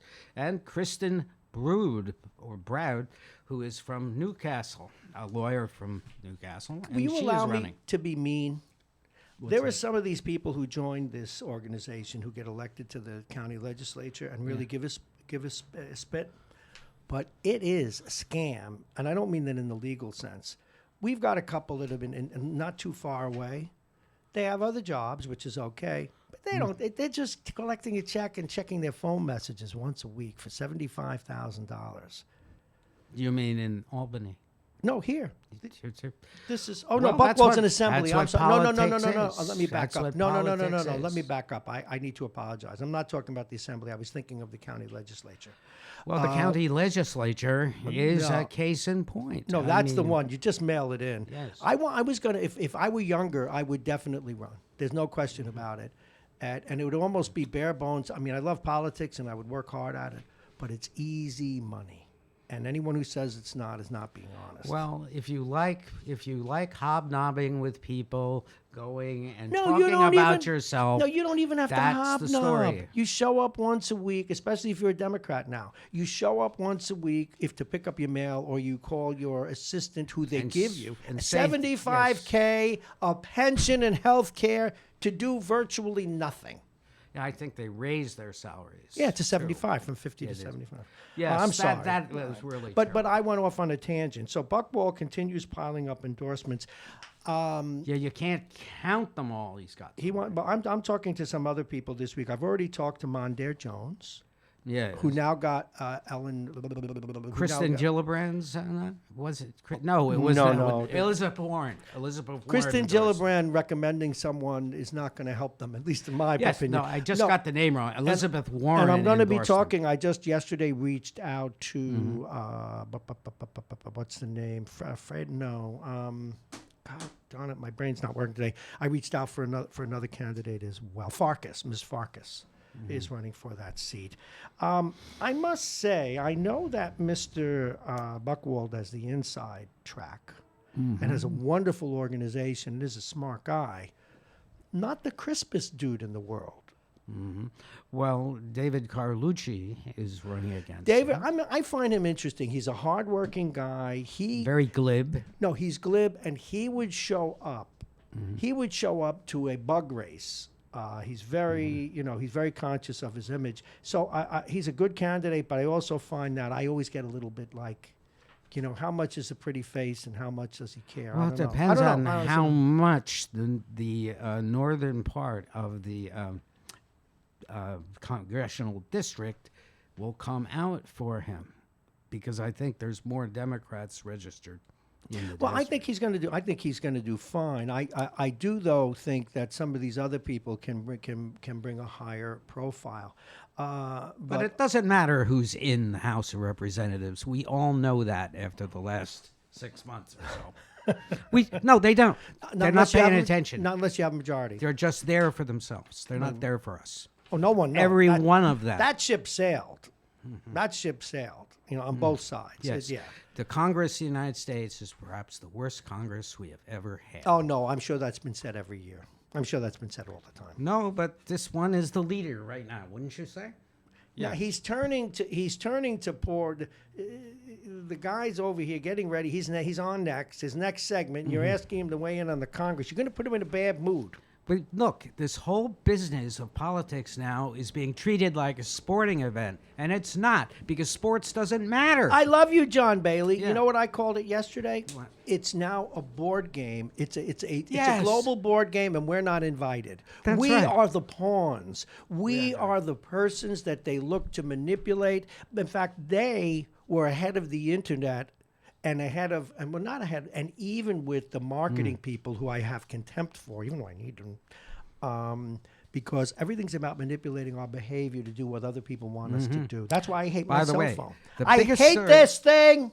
The biggest story of the week, I think, was that business story buried in the Times yesterday about the proliferation of Bitcoin Yeah. and these various fake currencies that people are buying By the way, do you want some? and used for illegal. See, the other thing I want to do is Arms, this is gonna talk drugs, on half the ministers in our various towns. I want Why? to start a religion. That is a way to make money.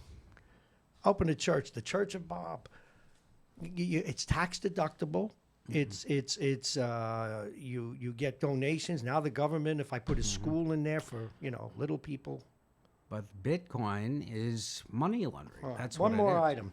Why do I care about this? George Washington's birthday celebration, February 28th at the Purdy House. It's a Purdy place. You have real Purdy lips. That's Well, what it's really a house from the Revolutionary War times, and it's up on top of slow White down. Plains. So is this a real place? We find Yes. out that if George Washington stopped by the side of a road and took a weasel on a tree, that the tree is now. Is this one of these houses where he stopped in to see his latest gal on the side, or is this the real deal? Well, it is the real deal. I mean, how long did he stay there? Well, it was his headquarters while he was conducting the Battle of White Plains. Now it's cool. He lost that one, didn't he? No, it was a draw. Oh, okay. Because he And lost what- a lot of battles before he got his mojo, Well, They got driven out of New York City like weasels. well, the I'm just being Battle of White Plains was really the turning point in the Revolution because we stopped them from advancing up the Hudson. Well, that's true. But I thought it was the Battle of Mammoth down in Battlefield Yeah, Park. well, that was a lot later Jersey. in the war. But I mean, this was important because they could have wiped out the colonial resistance, but they Okay, before you go, I We're got stopped. 1 minute left, and we had a Brit- breaking the Brits story. were stopped. We got a breaking story that you're going to have some fun with, and we're all going to have some fun with over the next couple of weeks. A judge ruled yesterday. He sent Latimer's people, the county, and Standard Amusements. He sent them, you go, guys, and try and work that out. I'm dubious about some of the county's reasons for not wanting to go through with this contract. What a disaster! It may well be. So did you see that story yet? I'll give it to you before you leave. Judges. I got it for you. I'll let you The county obviously didn't put up a press release on that one, did they? Oh, here you go. Yeah. Or check did it out. they? Yeah, no, they may have, but this is the story here. You may want to read it. But meanwhile, I do have to get ready for our next guest. John Bailey, you are a treasure, sir. Tell people where they can read your news and where they can watch you on television. WPCNR.com, White Plains Week on Fridays and Mondays at 7:30 and 7 on Channel 76, and people to be heard on Thursday nights. Tonight at 8 on FiOS, we interview Jason Fry Pearson, one of the candidates for the Assembly seat. So that's where they're at. And, All right.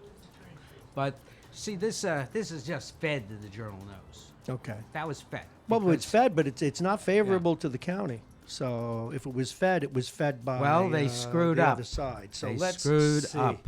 They All never, right, John never go to Bailey. court because you don't know what's going to happen. That's right. It's like life is like going to court. You never know how they're going to rule. It's like a box of chocolates. Right.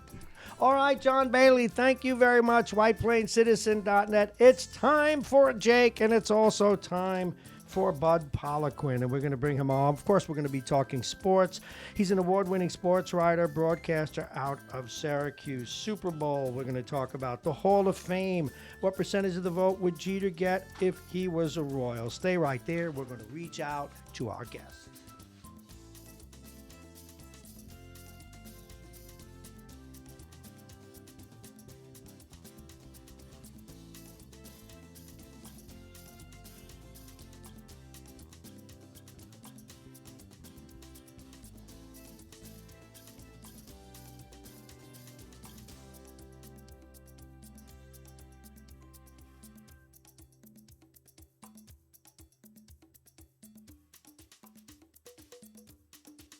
You know, I like this song.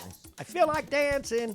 And when I feel like dancing. All right, let's check on the weather. The weather's brought to you exclusively by United Hebrew of New Rochelle, voted one of America's best rehabilitation and senior care campuses, and it's right here in New Rochelle. Visit uhgc.com. It's 31 degrees. It's warming up. It's going to get to 35 or so today. Oh, Jake is tall. 35 or so today, and that'll be all she wrote. It's cold but clear tonight, getting down to the mid-20s. Tomorrow, a little bit more of the same, but it'll warm up. And Saturday, no snow, no rain. We'll just have a little bit, a mixture of sun and clouds. And as we go to the top of the hour, I should say the top of the hour, that's right, Aging Issues Management supports this segment. So does Plug-in Virtual Reality and the law firm of Payne & Con. But as always, big supporters of Jake Schaefer, our sports guy and producer. Dominic's Fine Cigars. Dominic's Fine Cigars, licensed retailer with a big selection, including Arturo Fuente, Padrons, and more. Dominic's Fine Cigars, located on Boston Post Road in Larchmont. And indeed, we go next to, you're reading about that wiener, huh? I hate to brag, but it's a truck. All righty. Bud Poliquin, he's been with us before. He is an award-winning sports writer, broadcaster out of Syracuse, New York, but he's done shows and written and talked about sports all over the country. Please welcome once again, as he joins myself and Jake Schaefer. Bud Poliquin, good morning, sir. Good morning, Robert, and good morning, Jake. How are you? Say hello to the today? Jakester. Good morning. He's Jake. smiling. I want you to know you can see him if you're watching. We have both of us now on, and we're not. This is not girls. This is not something. It may not be pleasant for you to look at the two of us. So hang in there. Bud, welcome to the program once again. And obviously, we're not going to go to the Super Bowl yet because we'll be concentrating on that and spend a lot of time about it tomorrow. We may even invite you back. If you have the time. Let's talk about the Hall of Fame first. Let's look back just a little bit. All right. Jake, ask your key question about the Hall of Fame. What percentage of the vote would Jeter have gotten if he was a Kansas City Royal? No, that he would not have gotten 99.999% if he was a Kansas City Royal. Why not? I'm sorry? Why not? I happen to agree with you, but why not? Tell the folks why not. Yeah, listen. Because New York thinks they're the center of the world. Yeah.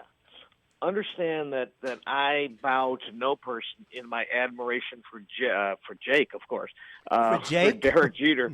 You shouldn't be doing drugs this early in the morning. His own parents don't like him. even though I'm not a Yankee fan, I recognize the Jeter thing. But it's also clear that when you get these Hall of Fame kinds of things or accolades in sports anywhere, you are a happy product or an unfortunate hostage to your circumstances. Yes. You are. You're a product of your environment. And certainly, if you do stuff in New York, good or bad, it's going to be highlighted more than if you do stuff in Kansas City or Detroit or Milwaukee, good or bad. So yeah, and again, I'm not here to discredit Jake's question. No, go ahead. No. Discredit Jake. Discredit him and his sordid marriage. Go ahead. Well, it's I don't know. It stands to reason, I guess I'd say. I'm being respectful to Jake. It stands to reason that Derek's achievements, as great as they were in my mind, and certainly in the mind of 99.99% of the voters, as great as the achievements were, certainly they were accented more because he played for a winning team, for a storied franchise in what New Yorkers will call the greatest city in the world. So, yeah, no, it's different. But it goes the other way, too, now, because there are a lot of players who didn't play in New York who I think their careers are not quite as celebrated. And whether you're talking a Stan Musial in St. Louis, very true. A Frank Robinson in Cincinnati, my favorite. On and on. So it's just, to me, it's like, yeah, Jake, your question, I get it. It's a loaded question. It's an all right question, but it is That's just the way it is. And what do you think of the sports writers here in New York that are on the hunt for the person that didn't vote for him? I found that despicable, to be quite frank. Well, despicable is a good word, and it's yours. Mine would be, I'm sort of entertained by it, I think, more than I am turned off by it. Because, the guy is going to be, or the woman, that person is going to be found out. That person is going to be discovered. And I think that's There's exactly no what way. he wants. Yeah, go ahead, Jake. I Jake, think go ahead. that's exactly what he wants. I think he wants to be found out and get his publicity for being the only one that didn't vote for Jeter. But I also think if you're in another city, though, and and this is the point I think that people missed, but your reaction. You're in another city and you're voting, or even if you're here, there are people that won't get into the hall if everybody votes for him, just to make a point. I know Jeter's in. Let me get somebody else in because I thought there was some worthy people that didn't get in. Only 2 people, and at least fortunately a guy, because he didn't play in New York, got in who people ignore. Half of us didn't even know his name, Walker. Well, you're right. I mean, it's one thing we don't know if it was an act of aggression against Jeter or whether it was an act of benevolence towards Tom, Dick, or Harry at the lower end. So I understand exactly. I don't think you should vote that way. That is, Jeter doesn't need my help, but Joe Blow does. So I'm going to vote for Joe Blow, even though everybody knows that Jeter is better than Joe Blow. Mm-hmm. So I'm going to help Joe Blow along. Well, okay, I understand that. And there's some valor, I guess, in that. I don't know. But I wouldn't go that way, but I understand. It'd be interesting to see if this guy stands up before the world and says, look, I just didn't think he deserved to be on my ballot.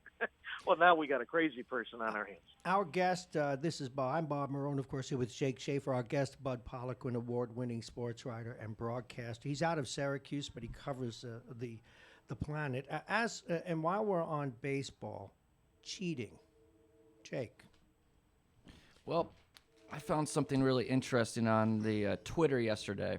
There was a guy with a little bit of spare time on his hands, and he went back and listened to every pitch the Astros threw, Astros home games in their stadium in 2017. It was 8,200 pitches.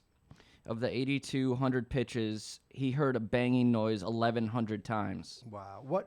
To wit, do you think everybody cheats, and have we opened up a Pandora's box here? Well, remember this on the 8,200 and 1,100 Yes. bangs, and okay. he couldn't tell if there was clapping, whistling, or yelling in the dugout, Right. which the commissioner And said and they also remember, did. The games that they were cheating in, if it was a fastball or a curve, whatever it was, remember there would be silence. So just because they cheated on the 1,100 pitches with the bangs doesn't mean they didn't cheat on 1,100 more by not banging. You know what I mean? So if you did it that way, let's say it's even 2,200 at 8,000. So on 25% of the pitches, there was cheating going on in Houston in 2017. Fairly extraordinary. Yes, it is. Do you think But do you think that this disease, if you will, has spread further, like the coronavirus? Do you think it's all over baseball, and we're going to? Yes, I do. I don't know if it was as sophisticated, say, as it was in Houston, which is pretty extraordinary. What they did and how they did it and all that. But yeah, I think there are certainly. Yes, I'm cynical. I'm a little pessimistic. I would say, yeah, there is cheating going on virtually everywhere relative to this kind of thing. Now, how sophisticated? No, it would seem not to be as sophisticated. But yeah, I think there's some aspect of this going a lot deeper in baseball than just Houston and Boston. And it certainly, in my view, it's opened up a can of worms. There's that old adage. Now, you've been covering sports for a lifetime. Jake, a former athlete himself, loves sports, does sports here. Pseudo. If you're not, the old, athlete, oh boy, I'm going to throw him under the bus. There's the old axe, as you know, if you're not cheating, you're not trying. Correct. And I've told the story on the air when I was asked to cheat as a high school team manager. Right. The cooking the books a little bit over there with the fouls and so what do you make of it? What do you make of it? Won't they have to come out with some very strict rules? Because where's the line end? For example, that in today's world, to coach players, they have a camera on almost every major league player in every sport, so they can go over, and that includes the catcher. So there must be, if you coincidentally have that information and you think you know a guy's signs, well, why wouldn't you use it? So where do we draw the line? But before I answer that, let me just say this. I, like Jake, had done a little research and stumbled across some stories and whatnot. And it was a week or two ago, I came across a fascinating study of cheating in baseball. And this person actually went decade by decade by decade, going back to like the 1800s. And it was really entertaining, dare I say, how vast the cheating thing has been for over 100 years. And as an example of what I'm talking about, the earliest example that he cited was, I guess, back in the 1880s or whatever. So a guy gets a hit, and as he's rounding first base or headed towards first base, the umpire's eyes, and there wouldn't have been four of them on the field, are looking at the ball. So the first base coach would tackle the runner so that the runner would only get the first base and not stretch it into a double or whatever. And I'm thinking, holy smoke, this is crazy. I mean, the coaches, and that's why. Now, I never knew this. I like to think that I am something of a baseball, historian. That's why we have coaches' boxes now. So the coaches had to stay within the box and not run out of the box and tackle players on their way to first or second base. Oh, my. So the point is, we've been cheating in that game and likely all games, basically since the dawn of man. I guess if you went back to the ancient Olympics, and I know this to be true, people were cheating back then. Athletes were getting paid off back then. Hey, I want to so thank you. Say, where do we draw? Where do we draw the line? I guess we'd have to go back to antiquity to start drawing that line.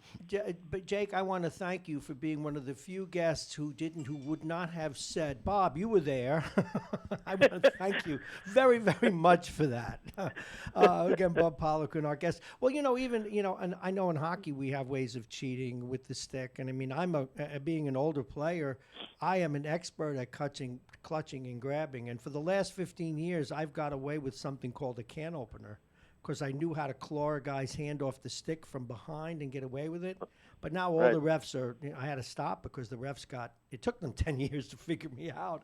So we all look for these little edges, but those edges are sort of, they're accepted. You get a 2-minute penalty. It's a cheating that's sort of part of the game. Where do we draw the line? Where do you think we should draw the line? Well, I'll just say this, and not to be the ultra negative here, but I don't even know if we can even begin the discussion of drawing the line, because even within the halls of baseball, there are people not interested in drawing the line, and those people specifically are the players themselves. I mean, the players are always on guard, protecting the scalawags among them, and this I don't understand. Oh, I do. Oh, I do. Well, I guess I might. I don't like. Come on. A lot of people think this guy that ratted them out is just a pure rat and hate him now. Well, that's what I mean. I was just going to say that this guy should be celebrated. In fact, he's going to be shunned. People who would blow in people about the drug use should be celebrated. No, they're shunned.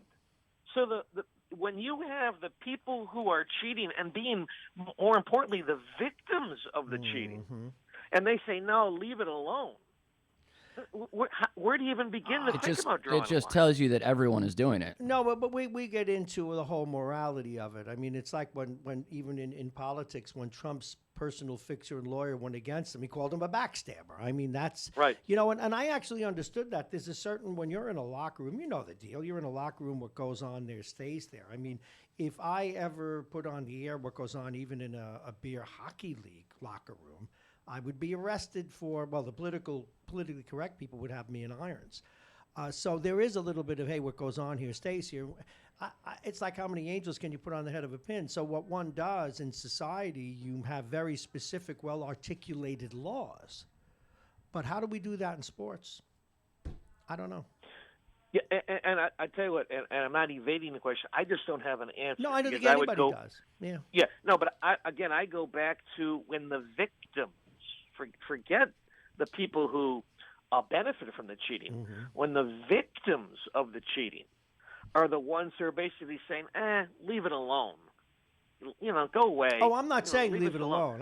But you know what I loved? I know, but the players are saying leave it alone. That's the thing. They're doing. Everyone is doing it. That just tells. That's so. It's a tremendous, in context. In context, it's a tremendous problem in context. But until you get everybody in agreement that that's a problem that must go away, then the problem is not going to go away. No, it's not. And I keep thinking back and how I'm guilty myself of loving it because I never missed a chance to watch Gaylord Perry pitch. Never. never. Because the spitball was sort of pseudo-accepted. Although, you know who got a bum deal? If I can just go back to this, Bud and Jake. Do you remember when Joe Negro got caught with the sandpaper? But the funny thing is, in retrospect, he may have been innocent because he was a knuckleball pitcher, and knuckleball pitchers have to file down their fingers because you don't throw the knuckleball with the knuckleball, you throw it with the fingertips. Just an interesting, he should be exonerated, and he's passed away, God rest his soul. I always love talking. Okay, a little bit. Well, let's do one more basketball thing because I'm keeping an eye on the clock. We've made plenty of time for you. Do you have anything you'd like to say about what you thought of Kobe Bryant? And it would be a shame to have you on and not ask for your comment on this. Well, I'll just share, where I have the intersection with Kobe, and it's a silly intersection, but one nevertheless. When I used to cover the San Diego Clippers out in San Diego, who were the San Diego Clippers before they became the Los Angeles Clippers. I forgot that, Jake. Yeah, one of the guys on the team who was a delightful guy, a little whacktastic, but delightful nevertheless. Whacktastic, I love that. Was a guy named Joe Jellybean Bryant out of LaSalle. Jellybean, yeah, go ahead. And Joe fancied himself Magic Johnson before Magic Johnson was allowed to be Magic Johnson. In other words, Joe wanted to be a 6'8" point guard, but he was relegated to the forward position. But he said, everything Johnson ended up doing, I could have been doing before him, blah, blah, blah. But anyway, Joe was married then and is married now to Pamela, who was a big gal. Joe is like 6'8". Pam might still, she's 6'2", 6'3", something like that. I was sorry. So Pam and Joe together produced this little kid named Kobe. And Kobe would come to the Clippers practices back then. Back when he was, 4 or 5 years old, whatever. You'd have to check the dates and whatnot. But I in my mind, he's 4 or 5.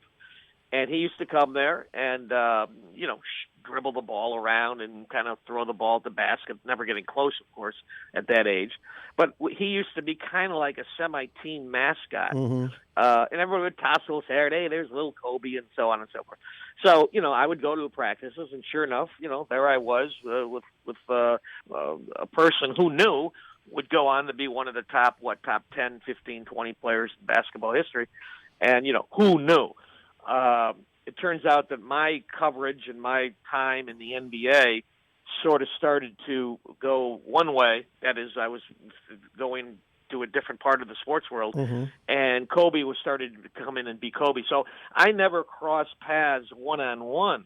I've been in press conferences with the guy, but I never crossed paths one-on-one with Kobe. But that was my little background. The only thing I'll say about Kobe, and again, I say this at the risk, at the considerable risk of being sounding a little cold-hearted. No, go ahead. What I think we do too often in the world of sports and entertainment is we, I guess, conflate. I don't know if that's the right word, but if somebody happens to be a great athlete, a great performer in the entertainment world, somehow the greatness as a singer, an actor, an athlete, whatever, is allowed to seep into the other side. Therefore, this person is a great person, a great family man, a great this or that.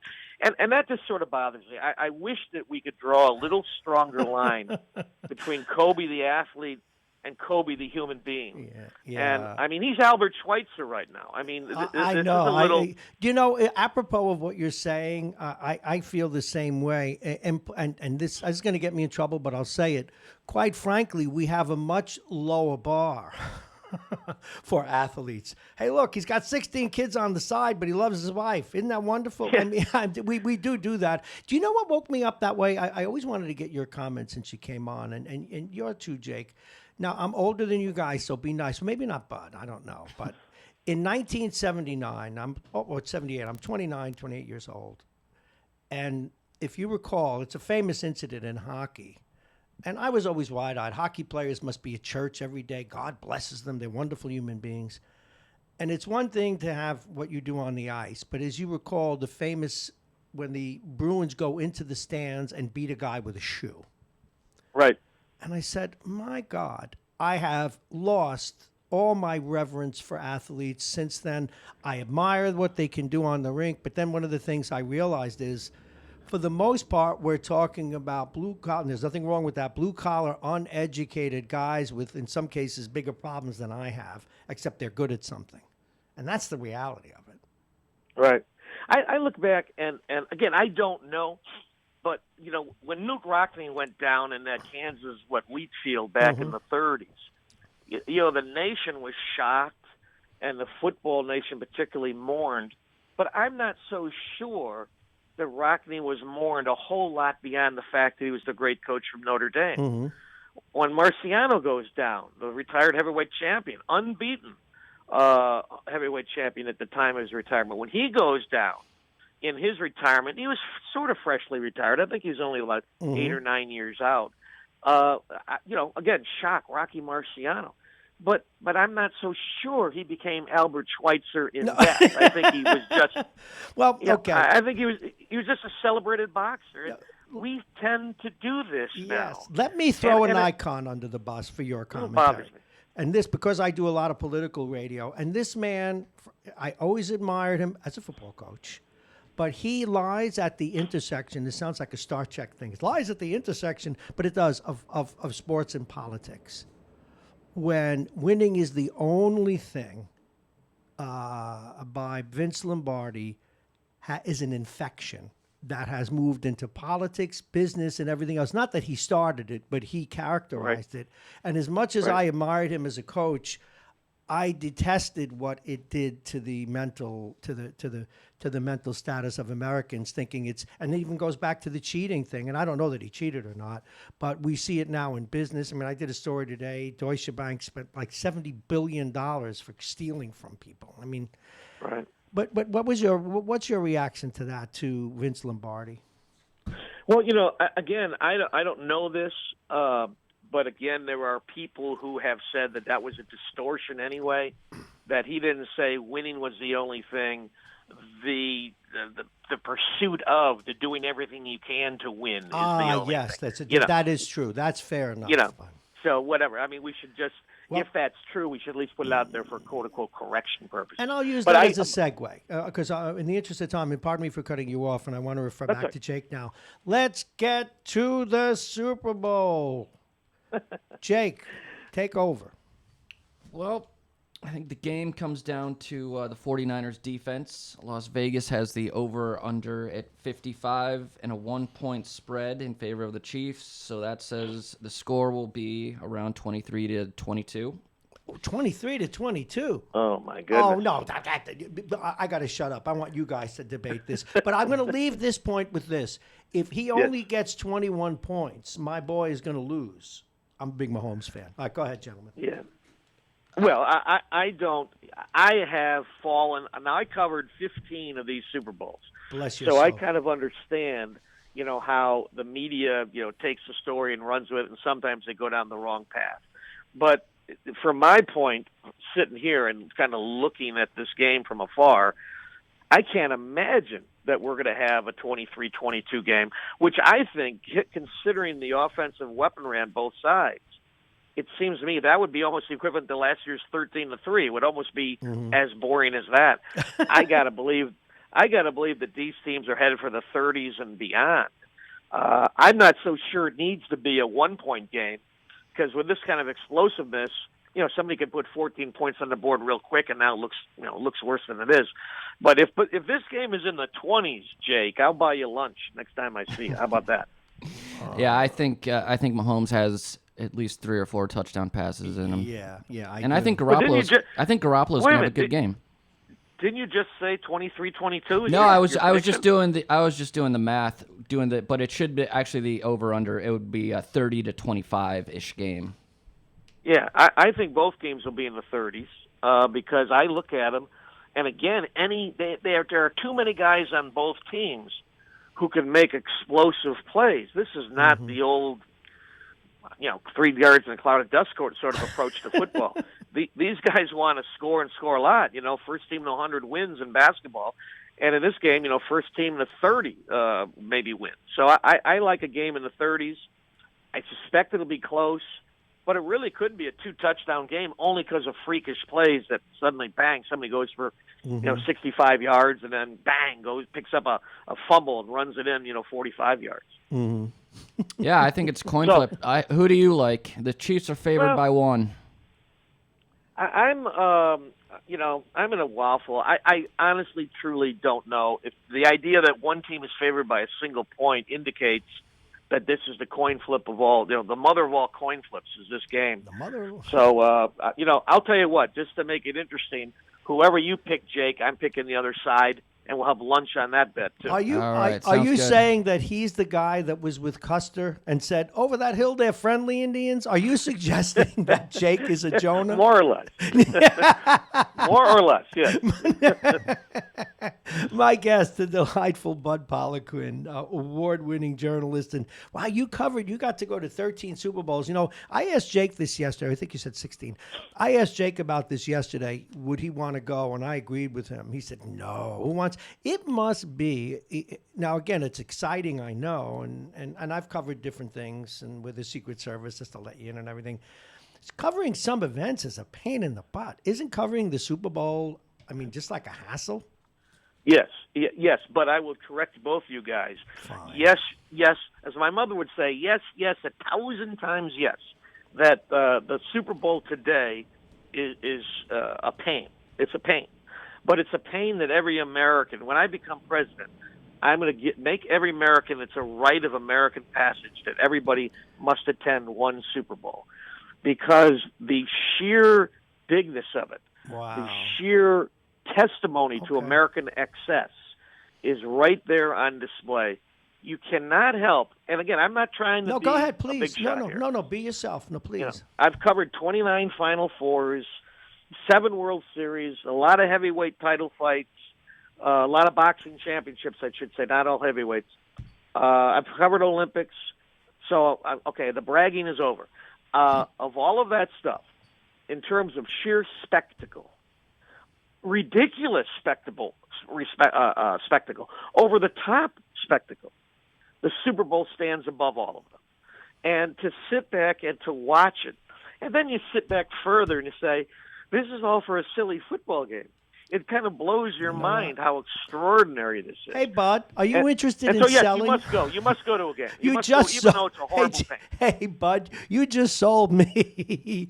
No, because I've covered some things I did want to ask you about, but they were political in nature. Although I have been to Stanley Cup finals with the Cups, pretty cool. Always with the hockey. I've covered the political conventions too, and they're that's crazy. Yeah, they are crazy. But not like a Super Bowl. What about when Ali and those kind of guys were in the dock? What were they like? Those heavyweight fights? But there's nothing now. Now I'm talking the spectacle of the Super Bowl, the spectacle. And by the way, they do play a football game there. But with a heavyweight, with a championship boxing match back in the day, and you don't have to go back that far. Going back even 15 and 20 years when Sugar Ray Leonard, Marvin Hagler, Roberto Duran, when those guys. Now again, let me just back. When I become president of the world, or king of the world, I eliminate boxing and MMA. I get rid of all that stuff. That people beat each other up for the entertainment of others. We should be way beyond that. Mm-hmm. But it's here. It's now. We watch it. When you are at these title fights and you're at ringside, literally, you can put your forearms on the canvas. Oh God, am I jealous? Yeah. And when they come into the ring, and when they're marching in, and then they do the announcement, it's and electric. Then boom, the bell rings for that first round. It is you're trembling almost that it's so extraordinary. Back? How far back do you go? Did you cover any of the well, I know not the ones that were in Zaire and stuff, but did you cover any of the Ali fights, or was that before your time? No. My first big fight that I covered was Leonard Duran in Montreal, and that was just extraordinary. How hard do it was they hit each outdoors. other at that level? How hard do they hit each other when you were at ringside? What is the most? What impresses you the most? What impresses me the most that any of these human beings can withstand any of these punches because the gloves are so thin. You don't until you see how thin the gloves are, and of course they get thinner because of the juxtaposition. Sure. The heavyweight, they're wearing the same glove, and that when you get these heavyweights with these little gloves on, I don't know how they stand up after they hit each other. Now let's have some fun with this. Jake's in the ring. Yeah, he's pretty thin, but Jake's in the ring. I want to say he'd be a middleweight. Jake, middleweight, is that fair enough? Or a light heavy? 6'1", 175, 180. What is that? That's bud? a middleweight. That's probably that's light heavyweight. Middleweight ends at 160. Okay, how many punches before Jake is kissing canvas? I've got a pretty good chin. But who's he in with? Let's Foreman. It wouldn't even. Foreman could swing and miss, and Jake would go down. Okay. That is true. Believe me, Jake would go down quicker than Liston did in Lewiston. Okay, what about Marvin Hagler? How long would he last? Really, same thing. Any of us, if we ever caught one flush from any of these people. I don't know how they do it. I don't know either. I'm going to confess, because people who know, I tend to skew a little left politically, not on most and everything, but in a lot of social issues. But I've always admired boxers, and I think any athlete that doesn't admit he admires boxers doesn't get sports, because it's the ultimate in competition, and it's the ultimate in skill. It's like it's the full expression of most other sports before warfare, which is, how do I avoid getting killed while I score some points here? It's amazing. Well, not only are you absolutely correct in everything you just said, but beyond that, as a writer, these people are the rawest and they're the most open people, because back in the day, again, when I'm covering them, they don't have this fleet of publicists around them. And the fact is that they're not, and this sounds awful and I'm sorry, but they're not educated enough to understand the nuances of the non-answer. You ask them a question, they give you an answer. Yeah, I know. So they were fascinating people to cover, fascinating people to talk to. And so that just adds to my I'm sort of in both worlds. I would get rid of boxing if I was the king of the world, because I happen to be a pacifist. But on the other hand, the spectacle of watching these people do what they do to each other and then talk about it before and after, it was the highlight of my career. I enjoyed boxing, though I hated it more than anything else. And by the way, in my little childhood in Chicago, I was a boxer of renown. Tony Zale. Tony Zale once refereed one of my fights, the former middleweight champion of the world. I boxed once. Don't mess with me. Hey, I boxed once, and I got it. And I've had some hockey fights, but they're different. They're shorter. Yeah. And you know what happened? I have one of those noses that makes your eyes tear. And early in the bout, I was away at summer camp. The guy hit me right in the beak, and then all I could do was hold my face. It wasn't so much pain as it was I kept tearing and had that nose thing, and then he clobbered the hell out of me. I smell a charity bout. I'm not fighting a 6'1" guy. You can forget about that. Bud's not 6'1". No, I'm talking you two. Oh, so you're going to the height thing, huh? I'm Marciano. I was more like a 5'10", guy. But no, this was grammar school. Believe me, I wasn't. So it wasn't in my. I had moved to Iowa by the time I was a teenager. We're coming up on the clock, Jake. Anything else for this wonderful guest? I think we've covered. We should get into hockey, right? No, we won't do hockey today. Hey, if we may give you a buzz, we may bring you back tomorrow for some specific. He'll be asleep. Fine. Well, I'll be asleep. I'll be asleep if you called me up when you guys, when the bell rings for the first round in your bout. Oh no! I definitely will be asleep. No, you don't understand. My grandson had his first hockey fight 2 weeks ago, and he got suspended for a week. And he's 16, and he actually didn't get suspended from school because he was helping guys. The other team attacked their high school bench, so he went in to help out. But anyway, he asked me, Pop, what was your first fight? My first fight was a one-sided affair. You know, it was back in the 60s when face-offs were mortal battles. Sticks came up, elbows came up. Well, my stick came up because I was short and I had to protect my face. And the guy I was playing against took offense. It was a one-punch KO. All I remember was the fist hitting me square in the face. And I said, no, Pop-Pop didn't do too well. Anyway, listen. I learned a long time. Don't mess with hockey players. Don't mess with hockey players. Well, we have a lot of sneaky things we do. Listen, thank you so very much, Bud Poliquin. You're a gift, and we will have you back soon. Take care. We're going to shift gears. Jake, great get and great segment. Jake Schaefer, he and I will be doing a lot tomorrow. You won't want to miss tomorrow's show, and he will be remotely doing that. We do have to move to one of our favorite political guests. He is, of course, and he just got a busy signal because I went a minute over. He is, of course, Andy Spano, but we do need to do a reset. This upcoming segment is brought to you by Aging Issues Management, the law firm of Payne & Kahn, Dominic's Fine Cigars, and Plug-in Virtual Reality. It's time to take a quick look at the weather. Right now, it's 31 degrees, 32 actually now. It's going to get up to about 36 today. Not much more than that, but sunny all day. Tonight, it'll drop down to the mid-20s. Tomorrow, a little bit more sun, but things will begin to warm up. And then into Saturday, the temperature will get up to 42. But the good news there is that we won't have any snow or any of that. Now, I'm going to reach out to our next guest. Everybody take a break. If you wanted to go to the kitchen and get yourself a coffee, go ahead and do that. We'll be right back.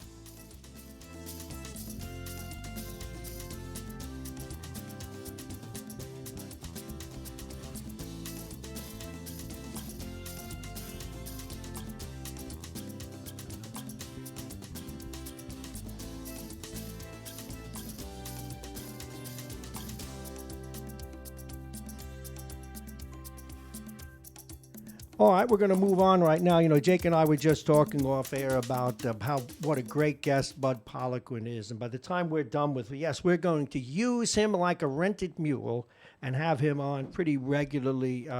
He really is a wonderful guest, Jake, and thank you for making that connection. You will hear a lot more from him. Now, a man we hear a lot from every week who we absolutely enjoy talking to and with at these politically tumultuous times on local issues, national issues, and, of course, what it was like to be an important elected official in his own right for many years. Please welcome the former Westchester County executive, has held other offices, been an educator, and now a political pundit. Please welcome Andy Spano. Good morning, sir. Good morning, Bob. It's just wonderful times. You a Super Bowl fan, by the way? Do you have a horse in this race? Well, you know, I really don't have a horse, but I'm rooting for Kansas City. And me too. Yeah. You probably like Mahomes like I do. I love this kid. I like Mahomes and I like Andy Reid, so that's where we're going. All right, I'm going to take you to a local story first before we get into fun and games. There was a story, I don't know if you saw it yet, but the judge pushed back yesterday on the Playland fiasco, and he sent them back to the drawing board. He said, the quote in the paper was, "I'm a little dubious about the county's reason for rejecting it. I want you to go back and see if you guys can work it out." Did you see that, and what is your take on that if you didn't, or even if you did? Well, I heard about it. I didn't see it. I heard about it, and I don't know. I thought the case was a good case, you know. So, but the judge is the judge, so we shall see what goes on. I think the whole thing was terrible from the beginning. So, well, isn't that really? Opinion. And isn't that really too the larger issue that the former county executive, Mr. Astorino, may have cut a deal that it's going to be hard to get out of, even if it is distasteful to the current administration. And yeah, it may be, but part of the objection here was the fact that this whole thing about the county spending $35 million and them spending $35 million. I'm telling you, when I left office, the rest we had been systematically fixing that place. It required another $15 million. All right. And then the $35 million, the argument is over what the $35 million was spent on their part. Mm-hmm. County is supposed to put $35 million, I think, in capital expenses, and the other $35 million and their capital expenses. So you get $70 million to fix the park. Meanwhile, they're spending it on running the park, of paying people and doing that kind of stuff, which is, I think, the general argument. Mm-hmm. That they didn't keep up to their agreement. They're saying that was okay, that was allowed. Well, I think if that was allowed, there's a big problem. There is a big problem if that was allowed. Yes, that makes. I mean, here you are that they're going to have a business, and the county is giving them $35 million to have a business. That place, at the most, was costing them the $4 million that was in the bond costs, and not in running the place, okay? In the overall bond costs, $4 million into 35. You figure out the math. How many years do you take to make that up? I thought it was a terrible, terrible deal. That's all. Well, I think a lot of people did. So we shall see, as you said. 8:42, Andy Spano, political analyst, our guest. It's time for fun and games. I should almost play some fun and game music or use my little sounder here for something. Da-da-da-da-da. There we go. That means it's time to talk impeachment. I shake my head, and I even had an argument with one of my favorite callers today about it. We'll start with the Republicans, and then we'll go to the Democrats. The Democrats want to extend this thing as long as they can, obviously. But meanwhile, the Republicans, as any good defense lawyer does, to be fair to them, they've sort of moved on from he didn't do it to he did it. And then now that even if a Bolton or whomever testifies, he did it and it's okay.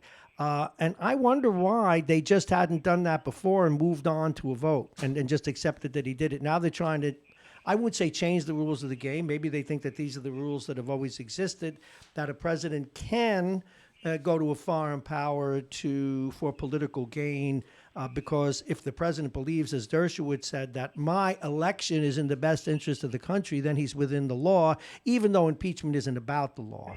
What say you, Andy Spano, before I bang my head against the wall 8 times?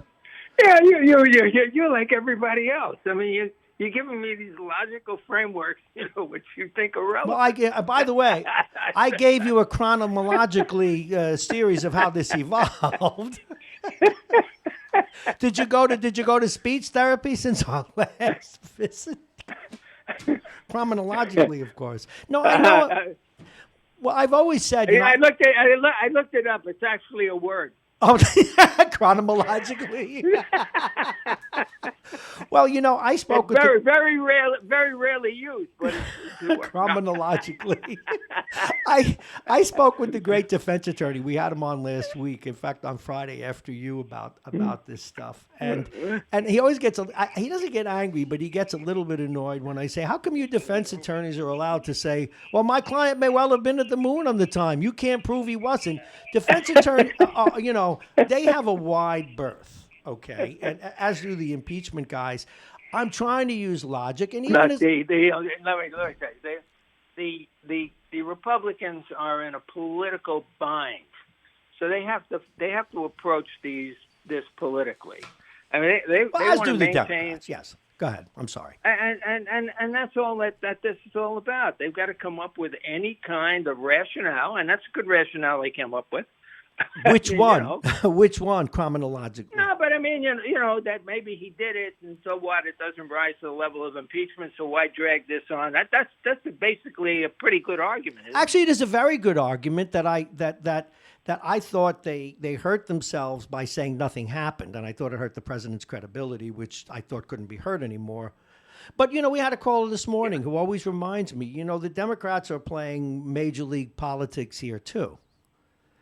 So how do you weigh how do you say that? See, that's yes, but with a good base for playing them. Well, yes, no, but extending it as long as they can. If you believe that what he did was something that shouldn't be done by a president, any time, by trying to get a foreign country to get involved in investigating an American citizen who's running for office. Okay? Now, if you believe that, and that's it, and that's what it looks like, and you're saying no, that doesn't, that's, or you're saying the Republicans are saying, well, that doesn't rise to anything, Well, because even if he did it, it's okay, but he really didn't do it because Joe Biden's son was really a crook, and Biden was in collusion with him and all that other. Okay, fine, let's have some witnesses. We have a disagreement, let's have some witnesses. Does that drag on the thing? Yeah. But does it drag it on unnecessarily? I don't think so. It drags it on unnecessarily because the Republicans, in this particular case, are not going to vote for impeachment. So why go on with this trial? What do you think? Maybe you go on with it because you want the American people to make their own decision, which is what the Republicans have said in the election. So let's have the trial. Well, that's my forget about what and let the American people make the decision in the election. And naturally, that's what they don't want to do. Right. That is what they don't want to do, and that's always been my concern at the end of the day. Now, where again we need to slice and dice and delineate, and don't try and pronounce that word, by the way. We have the issue of, did he do it? Now we know he did it. Do we have the issue of, did he do it firsthand? And we know that Bolton would prove that. And you know what? I have no problem, quite frankly, because I understand what the founding fathers wanted. If the Republicans say, yeah, he did it, but we don't believe he should be removed from office. That's our system, and I'm fine. But what I was troubled by what Dershowitz said, and I wanted your specific commentary on this, is that if the president felt it was in his best interest because he feels that he's doing a good job and therefore it's okay, that troubled me. Although, on the other hand, what troubled me is, we've got to give presidents a wide berth when they talk to foreign leaders. Listen. There are quid pro quos that go on all the time. Yeah. But they're not for personal gain. Well, Mr. Dershowitz says that. Hey, look, you're not getting this unless you get rid of unless you get rid of that particular guy because he is corrupt. That was policy. Now, as someone who's been a chief executive, and you hear this, this is no small county. It's bigger than half the states. So that's correct. In many ways, million people, right? I reminded people of that a lot. And there are a couple of other counties in the country like that.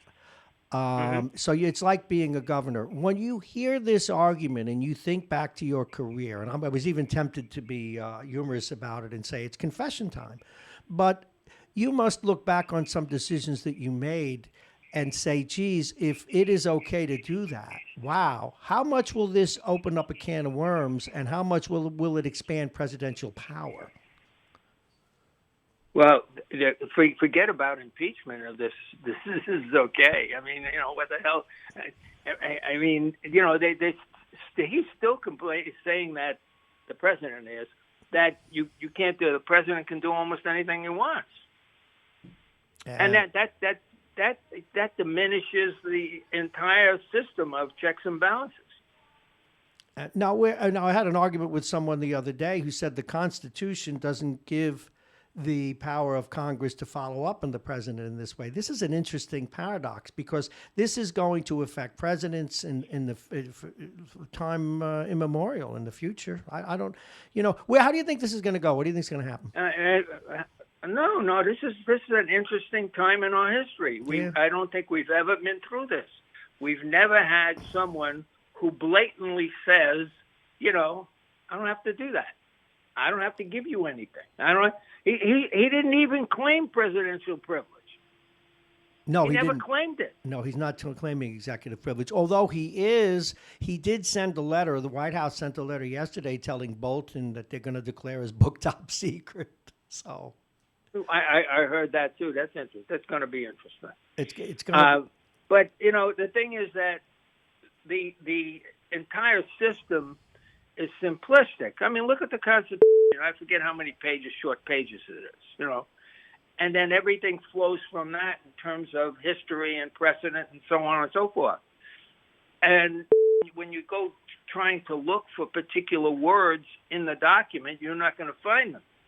So that's a game everyone plays, you know. So now you're in a situation where everyone has semi-cooperated over the years. I can't vouch for all the other, and all of a sudden you got a guy. I don't care what you say. Now, and we're in a bind because the rest of us are trying to follow the precedent and the rules, and this guy's not. Now, what about, we had a caller this morning who fairly said, hey, other presidents have done this. You know, what Biden did do in firing that guy, even if it was on the face of it for good reasons, you know, why not talk with his son? So what I say is, yeah, have Biden on, have his son on, bring him all on. I didn't say they shouldn't talk with his son. No, I know you didn't. I mean, and I don't think they're going to be able to, if they have witnesses, they're going to not to be able to stop talking to his son. Right. What about Biden himself? They have the votes. What about Biden himself? What about Joe Biden? Do you think there's anything there? I would assume that if they subpoena Joe Biden and they have enough votes to subpoena him, that he's not going to not come. Yeah, he probably will come. Where do you think ultimately that this will go? Because I don't think he's going to be removed from office, and I think that honoring the sacred thing in this country, let the voters decide, is a really important thing. Where do you think this is all going to go? I don't know. Well, we'll find out tomorrow or the next day, or when they vote on whether they're going to have witnesses or not. If they don't have witnesses, then they're going to vote and eliminate this thing, and it'll be over. And then it'll be up to the people to make their decision. Do you think that the president? And the only savior for the Democrats, as far as I'm concerned, is Mike Bloomberg. Well, he's the only one getting under his skin, and he's the only one with the power and money to do it. Now, what will it take for the Democratic Party to finally get behind Michael Bloomberg? Because he's my choice too, by the way. I've even written a letter. I don't think. I think that when you say, look, Bernie, you got Bernie fighting with Hillary. You got the Warren, supporting candidates like Mondaire Jones. Yes. You go down there. You got Buttigieg, a nice guy. Ran a rinky-dink place. You got, you go down the line, and no one's there. Even Biden. Biden's a really, and I like his attitude, toward things, but he's not inspiring anybody. No, he's not. I think that Bloomberg is. Everyone says, well, he's not inspiring. He's inspiring in a certain way. I agree with that totally. That he is inspiring. He's because he's a mixture. He's a mixture of where, if the country looks in its heart, he is economically conservative, socially liberal in a lot of ways. He's such a nice balance, but he's sober. The most important thing he is sober and thoughtful. You know how nice it is when you're in a bind and you worry and you think about things and you don't sleep at night and you do this and you do that, and then it's finally over, how good you feel. Absolutely. That's what the voters want. I hope so. Now, I have to go to this other place, and it's a dark place, and it involves Democrats and Republicans in the system. A lot of the political pundits I have on are in agreement in one thing. And it's unfortunate. I'm not saying you agree with them. They believe to a certain extent that our system right now is failing itself, and that the game of politics has superseded the reasons for its existence, which is to say that it only matters if you win. People who like Mr. Trump's policies, I like some of them, say that it doesn't matter what he's like or what he does so long as we get what we want. The far left, the AOCs of the world, as long as they get what they want, do they really care about our system?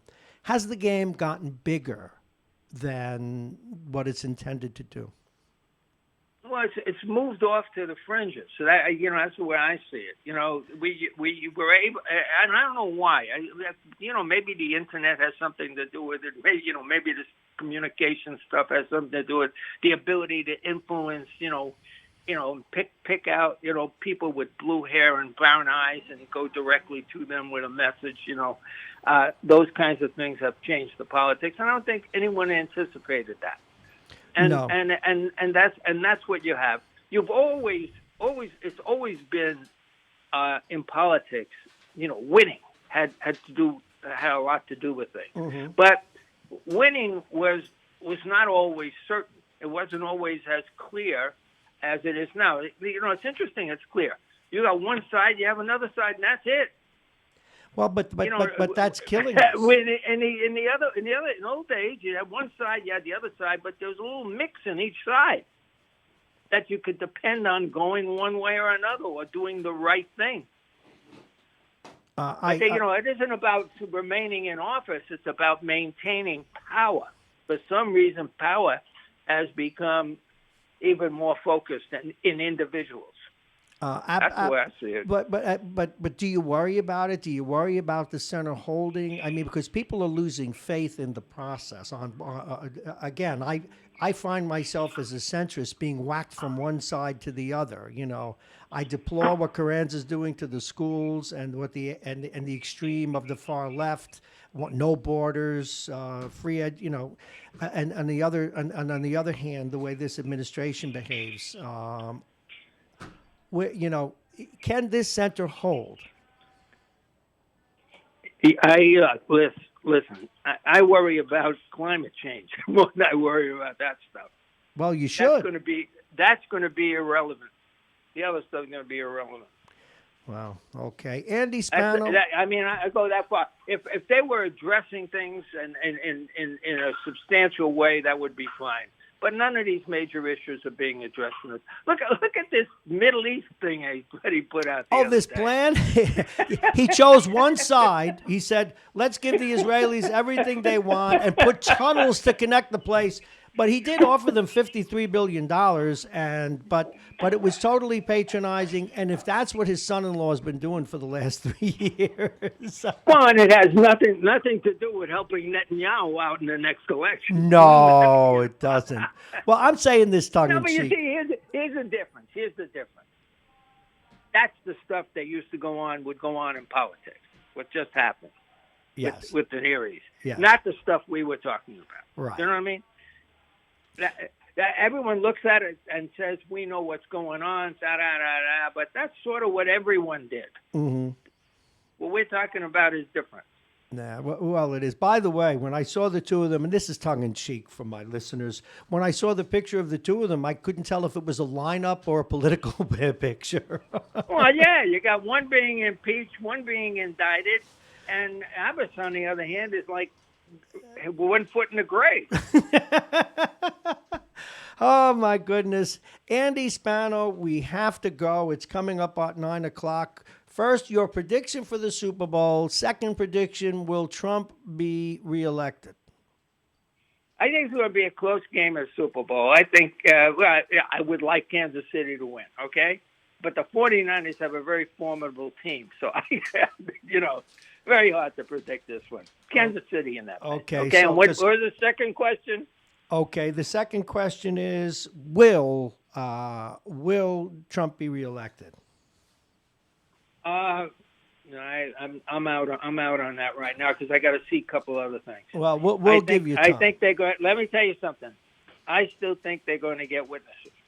Okay, you do. Well, the latest that we got on that was that they very well may need Roberts to break a tie. They very well. And Roberts is no pussy. Oh, I'm glad you used that word. Okay, fine.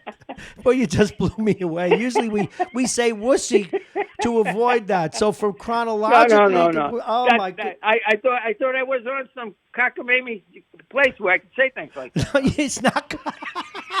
Cockamamie's a whole new word. Do you know what we're going to come up with? We're going to come up with the Andy Spano dictionary. Cockamamie, chronological, wuss bunny. It is always a pleasure, Andy Spano. You brighten my day even when we're cockamamie. Thanks a lot. Take care, Bob. I can't wait till you run for office again. I find my opponent's comments to be cockamamie. People will be going for their dictionaries. Now, let me tell you about... Do you know what a cockamamie is? What? No, you got to look it up. Next show. Bye, Andy Spano, political analyst. Thank you very much. I have to go and get to... Jake, would you go get us some vodka, please? My guest has lost it. Yeah, I see. What I want you to do if you run for office again is say, and let me leave you with this, Andy Spano, let me give you the chronologicalness of my career. Thank you so much, Andy Spano. All righty. God, I love this job. I really do. It is 9:02. In about 3 minutes, we're going to talk with a wonderful person. In fact, I just left her a card. If you would, could you put your name and title on that card? Because we didn't do a confirm last night. Although she has a badge on. She's from Choice. And this is our Choice Hour coming up.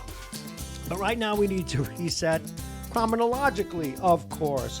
It is Thursday, January 30th, 2020. You're listening to Mornings with Bob Marrone as we head into our long-form interview. I am he, and this is Radio Westchester, your radio station at the train station. And, of course, you can go to MyTuner Radio, and you can go to the Marrone in the Morning app, or you can go to, what do you call it? MyTuner Radio, as I said, you can go to Mornings with Bob Marrone. You could also go to RadioWestchester.com, put it on your phone, listen on the radio, go to Bluetooth, listen in the car, wherever you want. We're also available if you like to see my handsome face or want to frighten insects and rodents out of your house. You could watch on YouTube, Facebook, Instagram, Periscope. We are on iTunes, soon to be on Spotify. And we have, I can't say a lovely guest anymore, so we'll just say we have a professional with us, and we're going to talk with her in a moment. But first, again, a reset. This top of the hour is brought to you by Aging Issues Management. Their partners, Aging Issues Radio, the law firm of Pena & Con, Dominic's Fine Cigars, and we'll talk a lot more about them, as Jake will be there tomorrow, we believe, as we work out tomorrow's Super Bowl show. Plug-in virtual reality. Now, the weather is brought to you exclusively by United Hebrew of New Rochelle, one of America's best rehabilitation and senior care campuses, and it's right here in New Rochelle. You can hit the volume there if you want. So visit uhgc.com. And our last weather report is what you might expect. It's up to 31. It's not going to get much above 36 today. Mostly sunny. Tonight, partly cloudy. The temperature getting down to 25. Keep your kimono and your pajamas. Friday, mostly cloudy, but it'll get up to 40 degrees. The wind will be out of the north to south, 5 to 10 miles an hour. Saturday, we know that everyone's been saying to you, my God, there'll be snow, another storm's coming this way. And then they said there might be a little bit of snow and a little bit of rain. Now, nada, zip, zero, nothing. It'll just be as follows. Mostly cloudy. The high will be 41. The overnight low will be 32 degrees. And we have our client. Now, as you know, full disclosure, I'm on the board of this wonderful organization, but they do something that is near and dear. So that's the full disclosure part to all of our hearts. Whether you're a businessman or woman and want the homeless issue dealt with from that practical point of view, whether you are a government person or work for DSS and you want to help people who are homeless or mentally ill or drug addicted or post jail and want to help these people, the resources, as we know, are limited. Now, Choice, and they don't pay me or anything, and I don't get paid to be on their board, and they're not paying for this show. This is a human interest and a public service. That Choice is one of the few organizations, there are others, Search for Change, etc., one of the few organizations that actually will go right out where the homeless are and meet people and get them help of all kinds, whether it's off the street, off drugs, getting treatment or medication for their mental illness, a place to live, benefits, and so forth. Now, last week and the last 2 weeks, we spoke to the CEO, we spoke to the head of outreach, and, of course, the jail program. And one of the things we talked about in each of those segments was what it's like to be a client care coordinator. They have as many as 40. I hope you're not nervous, because you are welcome here. With what you do for a living, you shouldn't be nervous at anything. they have as many as 40 cases at a time and people that they're helping. And these are the people that actually go right out and on up to sometimes the person that needs the help, take them to court, take them to DSS, take them to get a medical appointment. And we wanted one of them to talk with firsthand. And we are fortunate enough to have with us Tara Seegars. And did I pronounce it right? Get a little closer to the mic. Can you hear me well? Did I pronounce it correctly, Tara? Yes, you did. So wait, let me put the mic. Say again. Say hi. Hi. Oh, I like when you say hi to me. I'm smitten. So cigars? Is it really cigars? Seegars, okay, yes. Because we have this one commercial I read about cigars. So it's Tara Seegars. And it's a different spelling. It's Tara, Tarrah. She is the client care coordinator at Choice. Welcome to the program. Thank you. Good morning. Now get a little closer to that mic. Yeah, I'll push it towards you too. Thank you so much for taking time out of your day to come in. Because as I spoke with, I guess she's your boss. Who is the woman who came in last week? Jamila. She's actually the director for the intake department. Okay, for the intake department. Yes. And of course, being on your board, I know Guy well and some of the other people there. Thanks for being with us. No problem. Thanks for having me. I'm tempted to say, how long you been there? Almost 1 year. February 4th will make 1 year. Okay. Yay. What is your background that I guess compelled you to join Choice and do what you do? Prior to Choice, I worked for nonprofit organizations that specialized with individuals who were HIV positive. However, they still required some of the same services that we do here at Choice. So it was what drew me to actually. By the way, you're on TV too, by the way, so you can see. Say hi to yourself. Hello. Go Hi. ahead. It's actually what drew me to continuing, in this particular field. Because go ahead. No, finish. Some of the services may change, in regards to the medical conditions, but the things that the clients require are still the same. Are you a social worker by trade, or have you always done care coordination? I've always done care coordination. However, in December, I'll be finished with my bachelor's, and I'm going to go right on in psychology, and I'm going to go right on for my master's. In psychology, and a master's in psychology? That I haven't narrowed it down. Okay, it's either social work or psychology. So are you looking at me? This boy's crazy. I can tell that he is. I studied him last night. So No. Well, congratulations, Thank you. on that, and also my commendation for what you do. Now, this kind of dealing with AIDS, folks, is one thing, and very difficult, I'm sure. And it's where the rubber meets the road kind of job. But this, I know from just being on the board, is a rubber meets the road kind of job. And it's a very difficult job. And people have a hard time staying in it. What is it about you that drives you to these things? Is it reading the news, being on the planet, anything in your past? What compels you to want to do this tough job? It's basically just the need to help, individuals get to that place in life where they can balance, where they can realize that if they can get their mental together, their medical together, then we can get services. Then everything can be good. It's about having that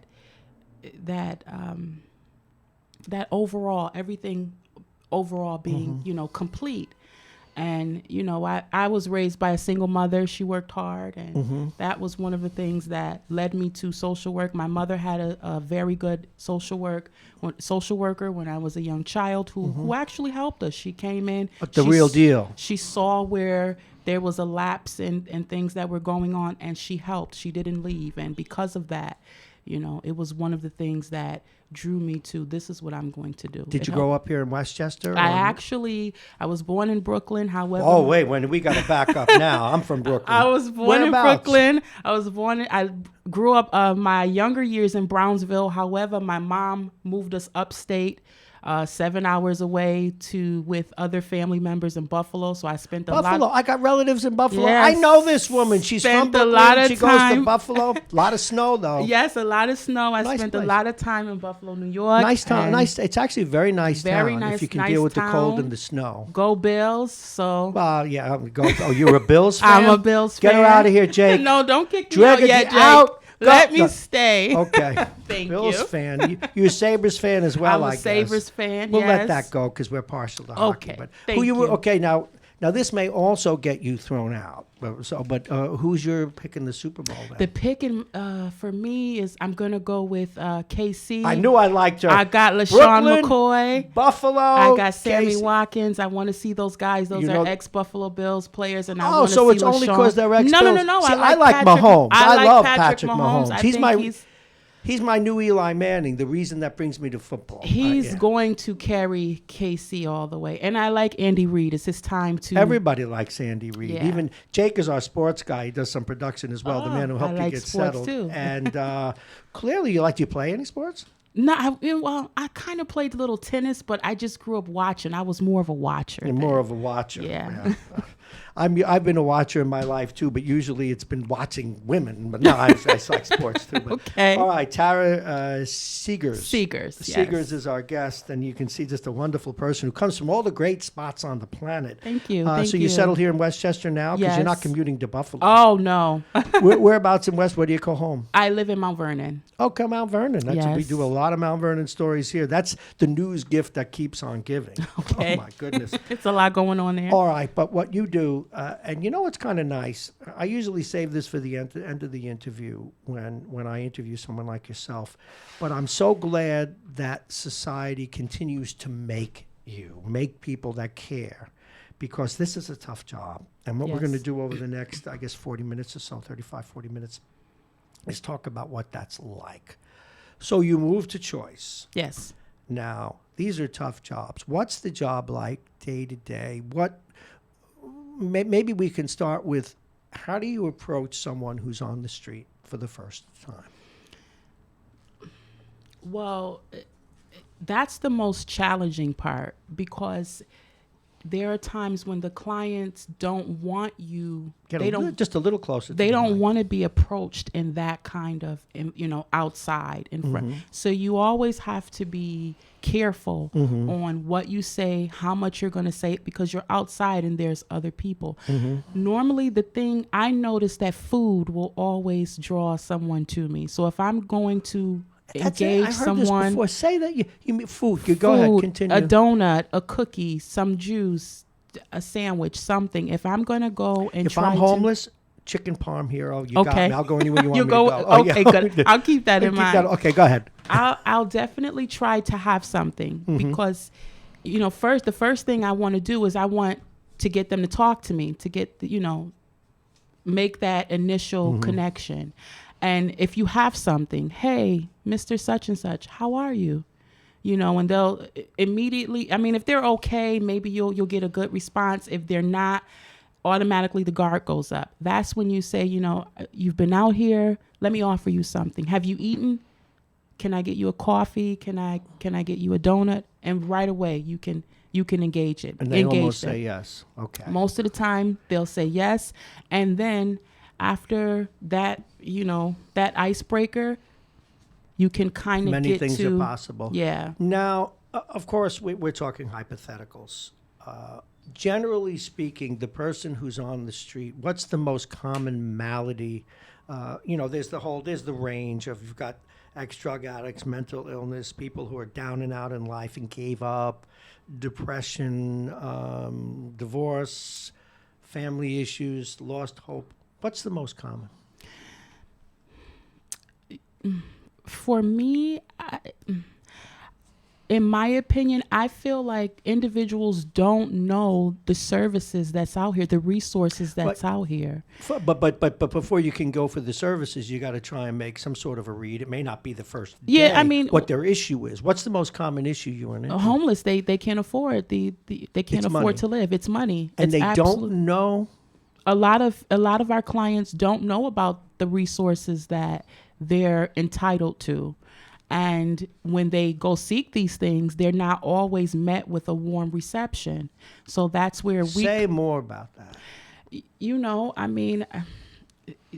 If a client, I have a lot of clients who tell me, Miss Tara, I don't want to go to DSS by myself. The worker is mean to me. If you come with me, she'll listen to me. Maybe I'll get, more information in regards to housing or monies. Why would DSS behave that way towards these people? Or is it the usual municipal clerical? Yeah, what's your problem? I mean, we don't want to torque these people off because we need them. But I don't know why they're so cold. But I've witnessed it firsthand, and they are cold. Okay. They're cold, and when clients go without us, they get a fast no. When they see us accompany the client, it's like, okay, they have someone here who's going to advocate for them. So let me play by the rules. The way you carry yourself, I'm sure you get. I get it done. Yeah, yes, but I definitely get it done. If there's something plus that my pleasant. client... You have that rare combination of being strong but pleasant. Thank you. You do. And that's a very hard combination to get. And I won't even mention how you look because we don't do that in this day and age. Okay. But I'd move you to the front of the line. Thank All right, you. so continue. So you got the person out there on the street. Mm-hmm. And you bought them their chicken parm. Mm-hmm. And they're pretty happy with you. I'll follow you anywhere. What's the next step? The next step is to identify what the immediate need is. Maybe it's not taking them to a drop-in shelter. It could be possibly coordinating inpatient substance abuse. Okay, so if they do have so the next thing now, where do you go there? Through DSS? Do you go straight to a hospital? What do you do? It depends on the need. You know, it may not be something where we can go straight to DSS. We may have to call, another outside resource, maybe mental health or the substance abuse clinics where we can see how we can arrange for this person to be assessed and treatment. Now I know arranged. you have a car available to you to yes. do this too. So let's say, and there's a good chance a homeless person will walk by here because it's a train station. Mm-hmm. So you drive in, you have someone that you've heard about, maybe their family called or a friend, and you approach them and you get them their cup of coffee or chicken parm. Remember, it's chicken parm if I'm out there. Okay. And I have a substance abuse problem, and you can tell maybe I'm at that point where I'm going to have to go out and do something to get money. I need a fix, quite frankly, and I'm in that kind of. I guess there's a name for it, and I forget what it is. Where I'm now sick from some need. withdrawal. Yeah, thank you. I couldn't think of it. Where are you taking me? Hospital? Absolutely. Okay. All right.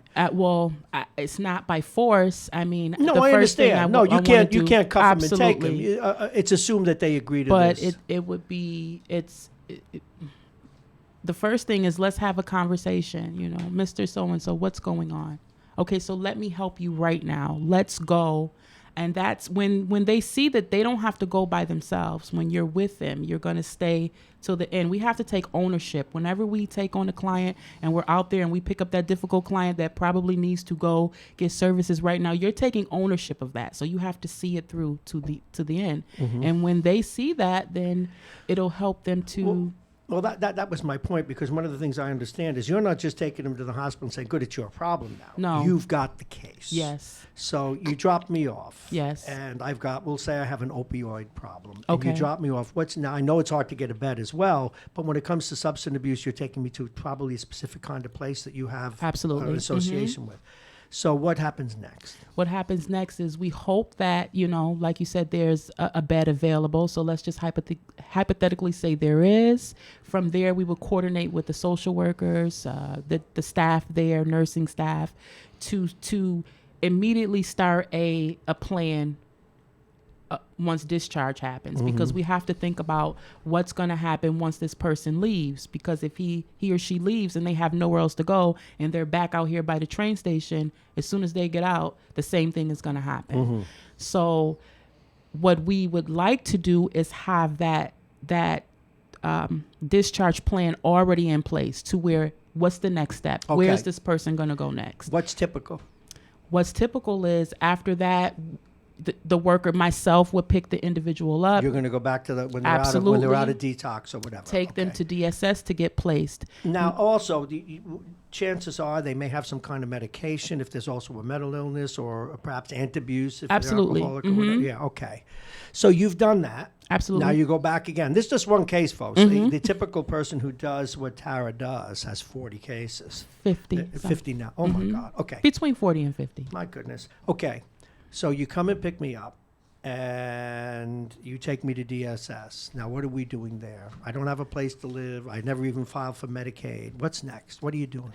So what's next is of course, we would have to apply for services. We have a lot of clients that can't understand, have trouble with reading, comprehension. So really, absolutely. And is it now? You might have that from a Latino or someone from another country. Do we have that for Americans brought up here who just absolutely whatever problem they have, they can't read or write? Absolutely, yes. Okay. Many. So that's when we would.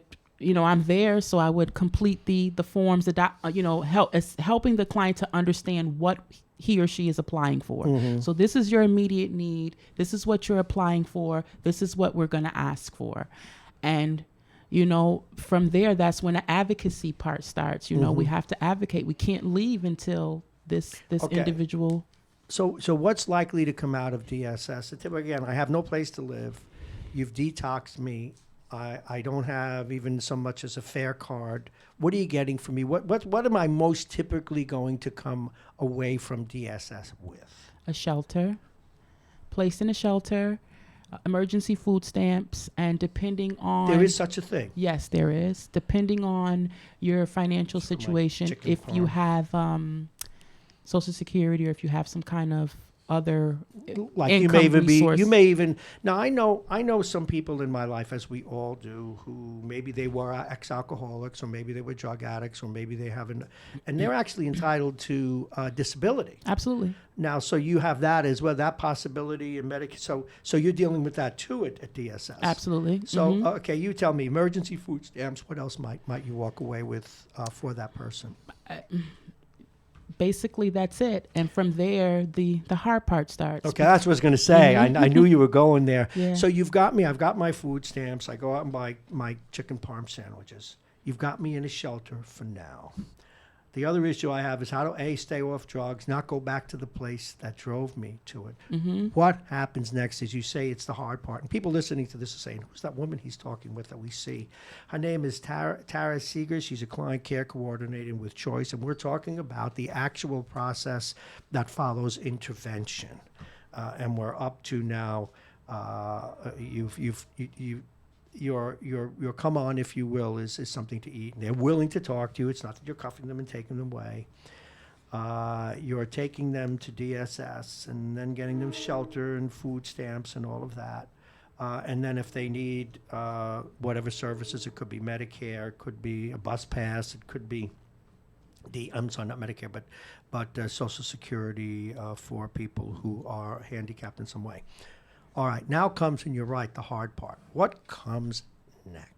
The hard part is keeping the client centered so that he or she can remain in the temporary place that you have. What centered mean? Meaning our goal is to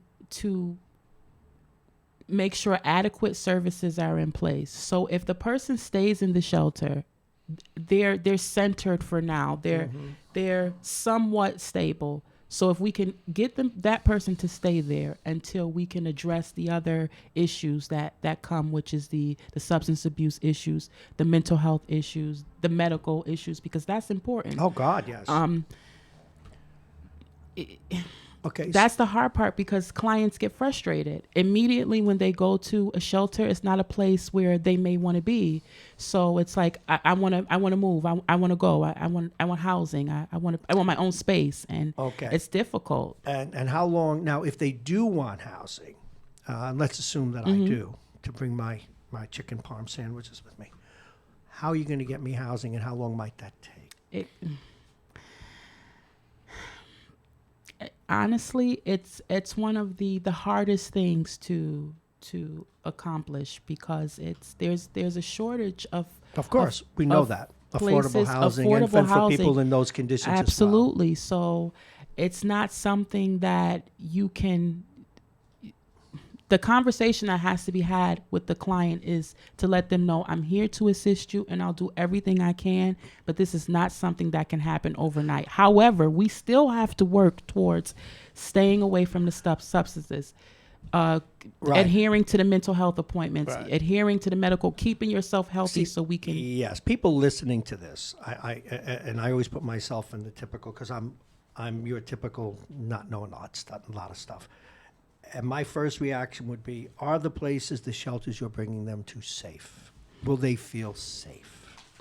Because that's going to, at least in the street, if they wouldn't be there if they didn't feel somewhat safe. Absolutely.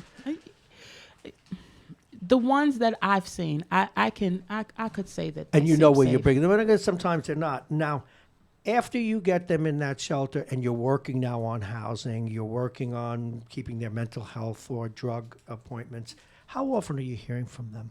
And how often are you checking up with them? Well, depending on the individual's needs, to me that individual would be someone who requires a high level of service. And what does that mean? It means that you should at least try to engage them weekly, if not bi-weekly, only because you want to make sure that they're still there, they're staying, they're working the care plan, so that's basically, you can contact them to say, hey, Mr. So and such, I scheduled this appointment with you. You want to keep them busy while we're trying to navigate to find housing and all of these other resources, because that person is in a shelter and can get lost to care really fast, because all they have to do is walk out.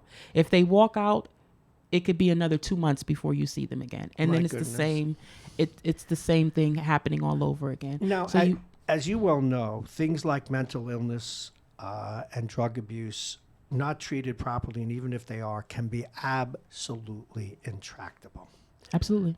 And so the chance of them walking out to seek either go back to old behaviors of the people that they know is huge.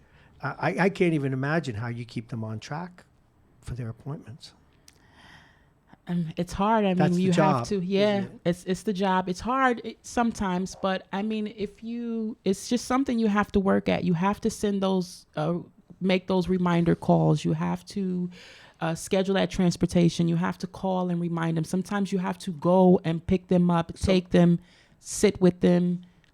Whether it be okay. Absolutely, just so you know that issue is being handled. Okay, let's take it. Typically, and I know the answer is not going to be pleasant, but if I am so motivated to want a place to live and to rehab my life, I know issues of family come in. Most of the people have been abandoned by their families. They don't have a support system. It's you. Yes. How long is it going to take you to find me a place? Typically, I know it's probably, we're talking months, aren't we? Yes. Sometimes you can get lucky, and oftentimes you can't, and you just have to kind of try to keep the client encouraged and supported so that he or she can continue to work towards the goal of. Okay, you get me in a room, me and my chicken palm here. Okay. And I've got these other benefits where I can live, I can get some money in. And now I have a place to live. I know you can help me furnish it through the furniture share house and things like that. Okay. It seems to me that there's a whole nother level of hard work now. Yes. Because they wouldn't have been on the street if they were able to manage. Maintaining, absolutely. What do you do now? When does it end? When do you say you're done? You can't. You're done when the individual has gained that total independence, where they can now navigate for themselves, where they can make sure that their monies are being used properly for their bills, for how to write checks and the whole 9 yards. Absolutely. So it's a process. I mean, some clients only get enough. Not get enough, but they require a level of support, and it may need to be ongoing. It's continual to ensure that continuity of their care. It's not something that you can just pull out of. Sometimes as soon as you leave, everything will go downhill. Oh, that's what I'm saying. Yeah. Because you've got people, how much of the word diagnostic isn't right, but how much of assessing one of these people is saying, I certainly don't want to put them into the same situation that drove them to the street in the first place. Absolutely. Do they have a field? Now, how many of these people do you go to the other next step with and help find work for? I mean, some are probably not going to because they can't. Because they can't. But for me, it's my opinion that we have to getting the client back working is the last step, one of the last steps. We have to first maintain the medical, the mental health, the supportive services, substance abuse services before they can even think about handling the responsibility of making money. Because it's setting them up for failure to just put go work. That's a good segue, because what we're going to take just a quick break. In the second half of the interview, we want to talk about what are the long-term prospects for these people, and then to get down to what life is like for you. Okay. Now, we just talked through one hypothetical case for a willing person who, because it was hypothetical, we diagnosed. I had an opioid problem. My family doesn't talk to me anymore. They don't anyway. No, it's... But what it's like to be you, what it's like to be a case manager, why it's so hard to keep people in that job, and why you wouldn't be here. And, I always get, I get my scouts tell me before you come on, you're good at it, and you like it, and you're committed to it. And it's, in many ways, even a horrible job. When we come back from break. This is Radio Westchester. We've got to take another look at the weather. We, of course, are your radio station at the train station here in New Rochelle. This is Mornings with Bob Marrone. We are in the middle of our long-form interview with Tara Seegers. She's a client care coordinator for Choice, helping the homeless get back on their feet and off the streets. Let's take a look at the weather one more time. Remember, the weather's brought to you exclusively by United Hebrew of New Rochelle, voted one of America's best rehabilitation and senior care campuses. And right now, we're up to 31 degrees, and we're going to get up not much higher than 35 or 36 today under mostly sunny skies. Tonight, partly cloudy. The temperature will be 25. Chilly. Keep the kimono. Mostly cloudy tomorrow, a temperature of 40 degrees. The wind out of the north to the south, 5 to 10 miles an hour. It's Saturday. Everything you've heard, Tara, there was going to be a snowstorm. Yeah, it's not happening. Then it was going to be a couple of flurries. Not happening. Okay, so you don't have to worry. You don't have to run out and get milk and bread. She doesn't have to worry about what her patients are going to be doing. Tara does not, because Saturday mostly cloudy and the high will be 41. The overnight low is still a little chilly, 32 degrees, and Sunday partly sunny and breezy. As we go into the second half of our interview, we are supported, of course, by the United Hebrew of New Rochelle, the top-rated campus of senior care. Visit uhdc.com. Aging Issues Management, plug-in virtual reality, the law firm of Payne & Kahn, and Dominic's Fine Cigars, licensed retailer with a big selection, including Arturo Fuente, Padrons, and more. We'll hear a lot from them about them tomorrow as they sponsor our sports segments tomorrow with Jake's official final pick for the Super Bowl, and we will hold him accountable, of course, on Monday. Dominic's Fine Cigars, located on Boston Post Road in Larchmont, open 7 days. And now we move forward with our interview with this wonderful young woman, Tara Seegers. Even though there's an A there, she makes it Seegers because she doesn't want to be confused with being a cigar or a cigarette or some other illicit thing. Like cigarettes. Client care coordinator at Choice. And I hope you all listening are enjoying the work that this woman does as much as we are. Welcome back once again, Tara. And it's kind of cool. It's Tara with an H. By the way, you did something that all people knew to radio. She gave me the nod of a head. Now, for TV, that's good. But when you're on radio, you have to hi or something, utter and sound. Hi. Oh, well. You say hi like that, we're going to have words. That was a little too fetching. All righty. Welcome back to the program. Thank you. And we've taken you through the hypothetical, and you have me or a hypothetical patient. And now's the hard part, because all of us who've had any kind of problems in life know it's that when you return to routine, it may well be the routine that got you where you are. What are your big concerns? Here I am. You got me a room. I've got my food stamps. I got a bus pass. I can make it to my appointments. What is my support system now? My main concern is you becoming disengaged with me, because sometimes, it's just like you said, by routine. Sometimes the client will get everything they need and then they'll just shut down for whatever reason. Yeah, and the client being housed can be very hard to locate them as well.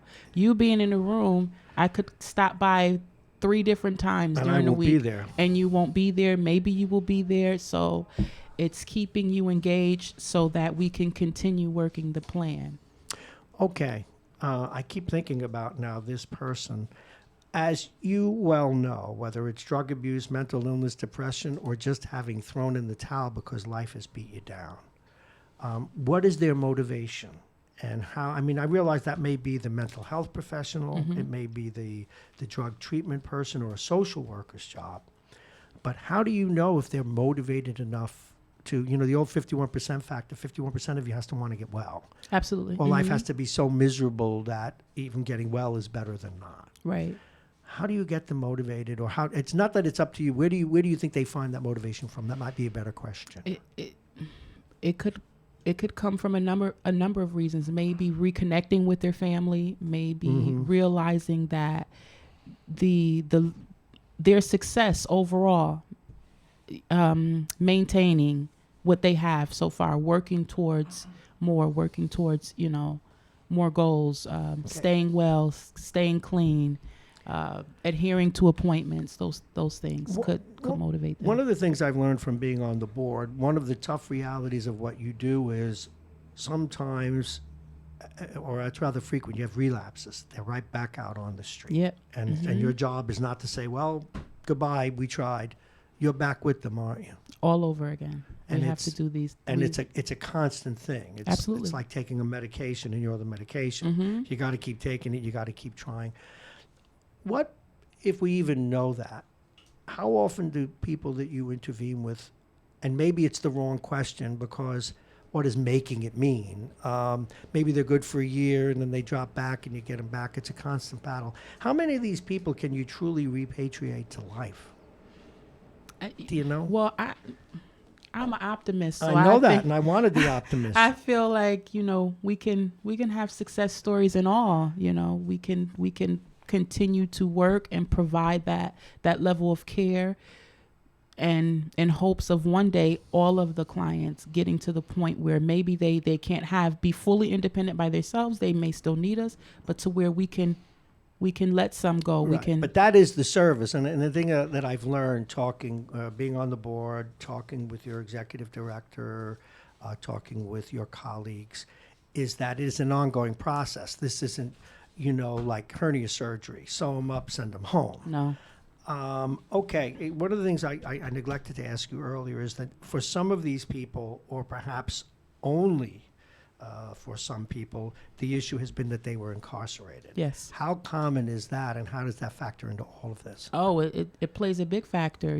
Some individuals re-entering in, it's hard. They're used to that jail, that incarceration system, and then to put them out here with nothing, and tell them go and don't get into any trouble.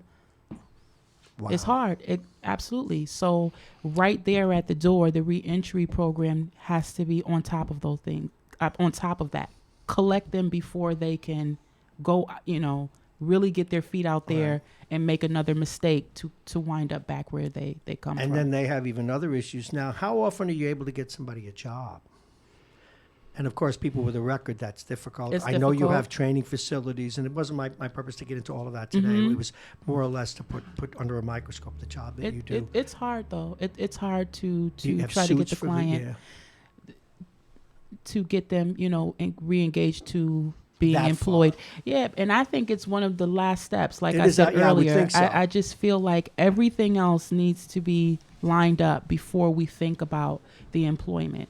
A client who has issues with adhering to medical appointments and going to supportive services groups for NA or, substance abuse, you can't expect them to go to a 9-to-5 job and be on time, go every day. It's not going to happen. That's realistic. So we have to man down those more important issues before we put them back out there for. Understood. All right. More about, and if I were distilling this section down, this segment down to one thing, it'd be what it's like to be you. Now, we just talked through a typical case, not counting interventions. If you successfully intervened and they're using your services, because I'm sure you get new clients every day trying to bring into the program. Yes. How on God's green earth can you handle 40 to 50 cases?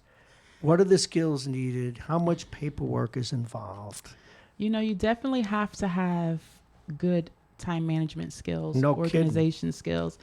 And this job isn't for the weak. You have to be able to maintain. It comes with a lot. But I mean, to me, it comes with any job. I've never had a job that hasn't. How much matters? Hopefully you can take a compliment. You have a way about you. Again, this combination of strength and kindness, which is rare, that makes it easy to talk. That skill has to be there. Oh, yes. I mean, if someone approaches you on the street, and I know sometimes tough love is necessary, but tough love comes from decision-making more than it comes from your attitude. And you have to know when to give it. Yeah. So you have a gift in that way, but still, now you need to have all these other skills. What's the most important one of all of them? Time management, organizational? No. You have to have a care to do this job. You have to have a feeling. You have to have a soul. You have to want to do this. You have to, because if you don't, and you're just here to get a paycheck, it's going to eat you. And now, I asked you this at the beginning, and I know you said you had a social worker that helped you and your mom. I did, my mom and your family. and my twin sister. And you have a twin? That's where the spelling comes from. I don't even my twin is Farah, so my mother had to make it. Tara and Farah. Yes. That was interesting. Now, does she do what you do? What does she do? My sister is actually a she works in the correctional system, but she's not an officer. She's higher. She's like a sergeant, she's like an administrator or something. Yeah. Now, is this an identical twin? No, we're fraternal, but we look a lot alike. You do look alike. Yes, I'm the only one who took the social horrible. work Okay. route in my family. It's funny that you're both in public service. Okay. But where does this warmth, it's in your heart? Have you always had that? Yes. Even as a little girl? I have. I would nurse the baby dolls. My mother would tell me, and I always wanted to watch the little ones. I don't know. She'd always told me this, you're going to help people, and Farah's going to. Something needs to be said here before we talk about the job a little more about your mom. Because after all, you are a product of the way she brought you up. What does she do? What's she like? Is she proud of you girls? Oh, absolutely. Yeah, my mom is totally awesome. She had it hard, and my sister and I came when she was young, and she was going to college in Virginia State, and she left, and she started a family. It was for a while. It was just my mother, my twin sister, and I, and then my mother met an awesome man. No kidding. Good Japanese, for her. yeah. He's Japanese? He's Japanese. I can't make any ethnic jokes. They'll shoot me. But this is interesting. So your mom met a Japanese man? And they married when my sister and I were 5. They've been married for 40 years. Shoot. I have 4 other siblings. I'm doing the math. See, I'm not supposed to do the math and I'm figure 45. out a woman's age. No, yeah. You're 45? Yeah. You're kidding me. No, I'm so happy. Yeah. You're 45? Yes. Folks, this woman is not 45. I am. I was going to say you were about, how bad I am at math, I was going to say you're probably 35, but I thought you were about 28. Wow. Thank you. Oh my goodness. That made me sit up a little bit. 45? Yeah, so do you have a family of your own yet? I do. I have one daughter, one grandson that I'm totally Wait, proud whoa. You have a grandson? Yes. I have grandchildren. See, he's up there in the hockey uniform. Oh, yes. I have one You're grandson. 45. And he is so awesome. Oh, is it? Now you can. Now, there's a guy, Anthony, listening who's probably going to shake his head, too. I remember he's a frequent listener and gets involved, very much involved in the shows wherever I've been. Wonderful guy. We don't agree politically. We yell at each other, but he's a wonderful guy. And I remember when he was he was expecting his first grandchild, and I told him, I said, it's the greatest thing that'll ever happen to you. It is. Oh, my goodness it gracious. It definitely is. Is it not? Oh, yeah, it's ridiculous. Yes. I got a grandson and a granddaughter. I do not believe you're 45, and we're going to have words about this. Okay, great. And so you're a family woman, too. Go I figure. am. Did you marry a Japanese guy? No, I didn't. Oh, but, okay. you Well, know, what the my heck? dad is okay with that. Oh, okay. You called him your dad. He adopted my sister and I when we were 5 after my parents. What do your parents do? Well, my father owns a shirt company back in his home in Tokyo, and my mom is stay at home. There was other children, so I have four siblings does he that go are back younger. and forth? He does. He splits half his time. All of this time, and all of his hair is gray now, but he still. You're looking at me when you say all of his hair is gray. I don't want to be reminded. Thank you very much. Still does that 6 months here and 6 months there. But you see, the reason I asked you about your parents is I'm trying to figure out how you were constructed and what made you what you are.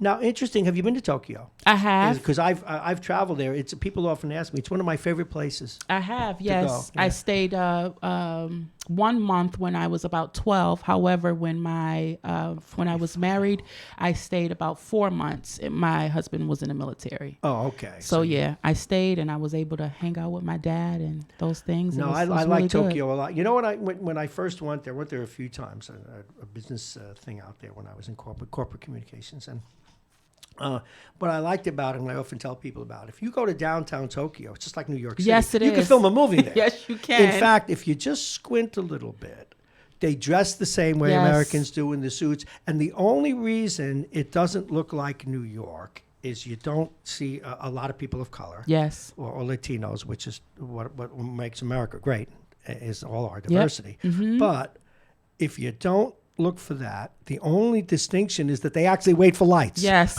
And like when I first got there, there's like a 6-lane boulevard. And I'm saying, look, there's no cars coming. Let's go. No one jaywalks. Yes, and they the wait. other thing is they're patient. Now, if you fly to Tokyo, have you ever taken a TCAP bus into town? Yes, I have. And you stand behind the line and you're there 2 hours? Yes. I've stood on that line, and it's what broke me. What I mean by broke me in a good way, I can wait on any line now. Nothing bothers me. I remember getting there. We landed about 3 in the afternoon. The bus will be here at 5. Stay behind the other line. That's all right. I'm sitting there. Mm-hmm. I'm all New Yorked out. Finally, something went boing. I'm cool with it because all the other people were cool with it. Yes. Because if you take a cab into town, you got to mortgage your house. Is it still like that? One thing my father said, he said, here you guys will learn patience. Yeah, I did. Cannot be. There's no rushing. I did. We didn't get more of the traditional until my father's home is out in like the country area. Okay. Like outside of Tokyo, and it's more traditional there. So it's a lot of farming and things like that. Well, then I like to go over to the other district, all the signs in Ganji. And what I liked, I could go to the movies there because they subtitle everything. They do. So it was really good. Yeah, I loved Tokyo. And you know what it is when you travel. I got to stay over by Hibiya. You ever been to Hibiya Park? No. Okay, Hibiya Park is not far from the original palace. Okay. Mm-hmm. And it is a park that you could put like, and I know I'm off on a tangent. We'll get back to you in a minute. It's idyllic. It looks like a postcard. Oh yes. Oh yes, my I God. did. Mm-hmm. In fact, I almost killed myself when there. you said the palace. I was thinking maybe I have been. Yes, no, it's I down did. where we had offices in World War II and after the war, and it's just a nice area. And I got to stay there. But the interesting, I remember, I'll share this one last story with you, and we'll go back. You see, my grandson's a hockey player. Well, so am I. And I took my inline skates out there so I could stay in shape. And one of the cool things, I was at Hibiya Park at night. It was a full moon, so I was skating in the paths. And I couldn't see in the dark at one point. The asphalt path turned into clay. Oh. And I was full speed. Oh, this is great. The sun is out. The moon is out. The weather's beautiful. and I crashed. Oh, my smashing goodness. into, what is the flower, the chrysanthemums? Yeah. I go smashing into the weeds and the woods. So I go into work the next day. I got a bruise on my forehead. I got a black eye. I got a cut on my chin. What were you doing? I was skating in India Park. But anyway, you just brought back wonderful memories for me. And so we'll continue. Good times, So now we know that your parents cooked up a pretty wonderful dish of a human being, because you're saying that that's what you need. But still, now let's get to it. You've got 50 cases. How do you manage it? Who do you put at the top? Who can you say they're well enough, I don't need to call them? You can't make 50 phone calls a day and still do your job. No. How do you manage it? How do you set your priorities? I mean, it's difficult. It can change from week to week. You can never, one person at the top can move to number 10. So every day it changes. You just have to have good time management skills, good organizational skills. You have to have good, documenting skills. And those are things you just have to stay on top of. Sometimes you'll have to cut something 10 minutes short so you can go type that progress note, because you want that information fresh to document it properly. It's all about time management, and it's not for the weak. You cannot be a weak soul. No, I'm hearing that. Well, and the other part that I need to throw at you, and I don't want you to throw anything at me, because I know that it's difficult. And I understand, because you get government funding and you get Medicaid money and everything else, you've got more paperwork to fill out than an accountant. And you've got systems to do it on. Yes. I hear it at the board meetings. How do you manage to keep that from driving you nuts? You don't. I mean, sometimes it's going to drive you nuts and sometimes it doesn't. However, the work has to be done. You have to do it. So I don't know how you do it. You just get it done. What are your hours like? Sometimes 9 to 5 on a good day. Sometimes earlier. If you may have to take a client to an appointment earlier, and then you've said several times this is not for the weak. It's not, and it needs to come out of your heart. And I get that, and it's pretty clear, and it's in your whole being. The job doesn't pay well. I got to be blunt. You can't say I don't want you complaining here, but I'm on the board, and I know we're looking at ways to increase the salary, which I know you know. Absolutely. How are we going to keep people? And what is the career path for someone like you? What is the career path? I mean, on one hand, and then before you answer it, one of the great dichotomies, it happens in radio, it happens although I came to it later in life, so I wouldn't have to run things than I am again. I was a corporate education guy, and I loved teaching, but I got promoted out of it. That was the line, so I kept one class a month so that I wouldn't lose touch. Now, you theoretically, based on the skills you're demonstrating, could probably get promoted out of this, but would you miss the day-to-day? But again, you have to earn a living too. So before you answer it, deal with moving up and the compromises that requires. It's what some people miss with this job is they put so much emphasis on the money and not the experience. Get the experience, because the money can come, even if you choose whether you stay within the organization or move on. For me and the path that I'm taking as far as with my education, right now I can honestly say the experience means a little bit more to me than the money, because I know in a long run. Well, I understand, because you have a plan. That's just for me personally. Right, but how do we get the other people that do what you do? Because it really is, and I know it's hackneyed and mushy, but it's God's work. I mean, people stay and they go for their own reasons. A lot of people who stayed, other employees that I work with that's been there 2 years, 4 years. These people have some of the same qualities. They're here because this is the job that they love, that they like to do. So yes, the pay could be better. The pay could be better everywhere, right? Yeah, tell me about it. So Radio is the same way. What can we do? But everyone has their own personal reasons for why they're here. For me, at this moment, the experience is more important to me than the pay. What's the best part of the job? Wow, the best part of the job. I get to talk on the radio. I don't know. Well, you're good at this. We'll be bringing you. This was like the highlight of my. Were you nervous? I was so nervous. Well, oh my how could goodness! you be nervous? Listen to me. Let me tell you, I looked for every excuse to back out of this morning. Aren't you glad you came though? And then I said to myself last night, I'm going on the radio. So it's just like, I'm going to do it. Well, I'm glad you did. I'm glad I did too. But we get to do that, and that stuff is fun. And everybody back in my office, they're listening to me. And what are they saying? They're saying I'm doing so awesome. You're doing so great. thank you guys. You are doing great. I can't believe they're listening Well, they go. to me. Yeah, you. There's a, I and told you know them what? not to. Now, you heard the way we went into the hour. Let me tell you what we're on and where this is going.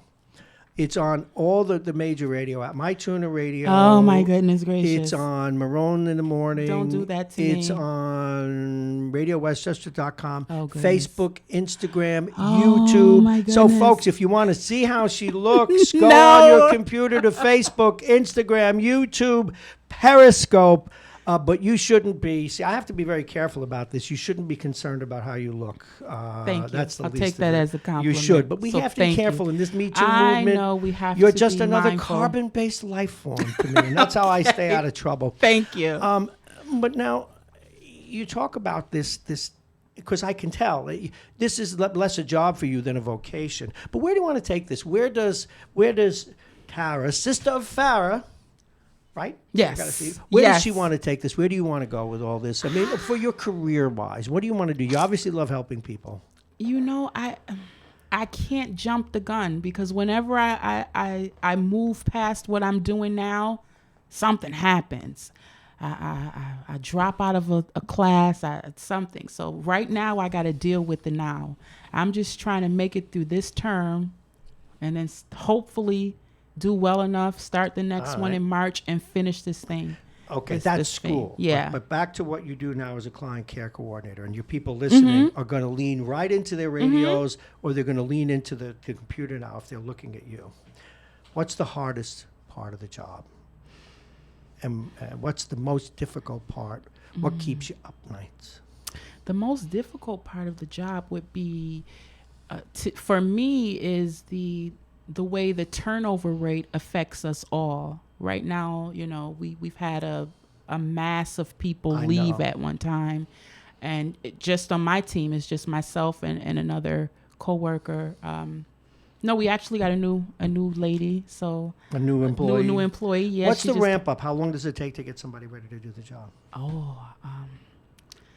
You know, this is fast paced, so we need you to be tomorrow. ready. You'll be out in the. We Here's need your you to car be ready. keys. Get your ass out there tomorrow. we'll get you ready. We'll help you along the way, but this is something that you definitely need to jump in. And I'm really just saying that to be facetious. No, they don't just throw you out there. No, There's I know trainings, that. there's Look. things that happen, but you definitely need to be prepared for the fast-paced life, for things to pick up fast once they Now, give you what you need. You keep saying you got to be strong. You have to. Mm-hmm.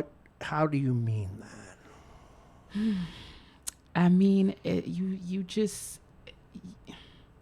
you can't come in expecting,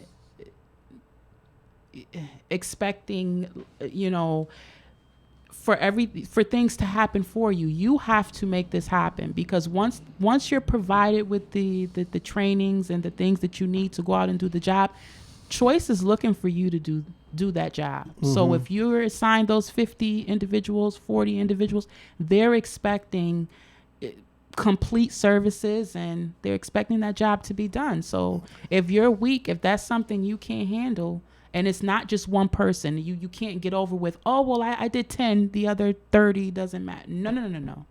You need to take care of that. So Now, it's definitely... It's got to be hard for the people that you report to, because they're trying to manage workload. Yes. They're trying to manage making sure that you get enough, you deal with enough people so that they can fund what they're doing. Yes, I have an awesome supervisor. Oh, Shout out Thalia, yes. You know, she's brown-nosing you. No. She's super awesome. So No, well, so are you. In fact, I have to make a joke, and people listening, but it's a warm-hearted joke.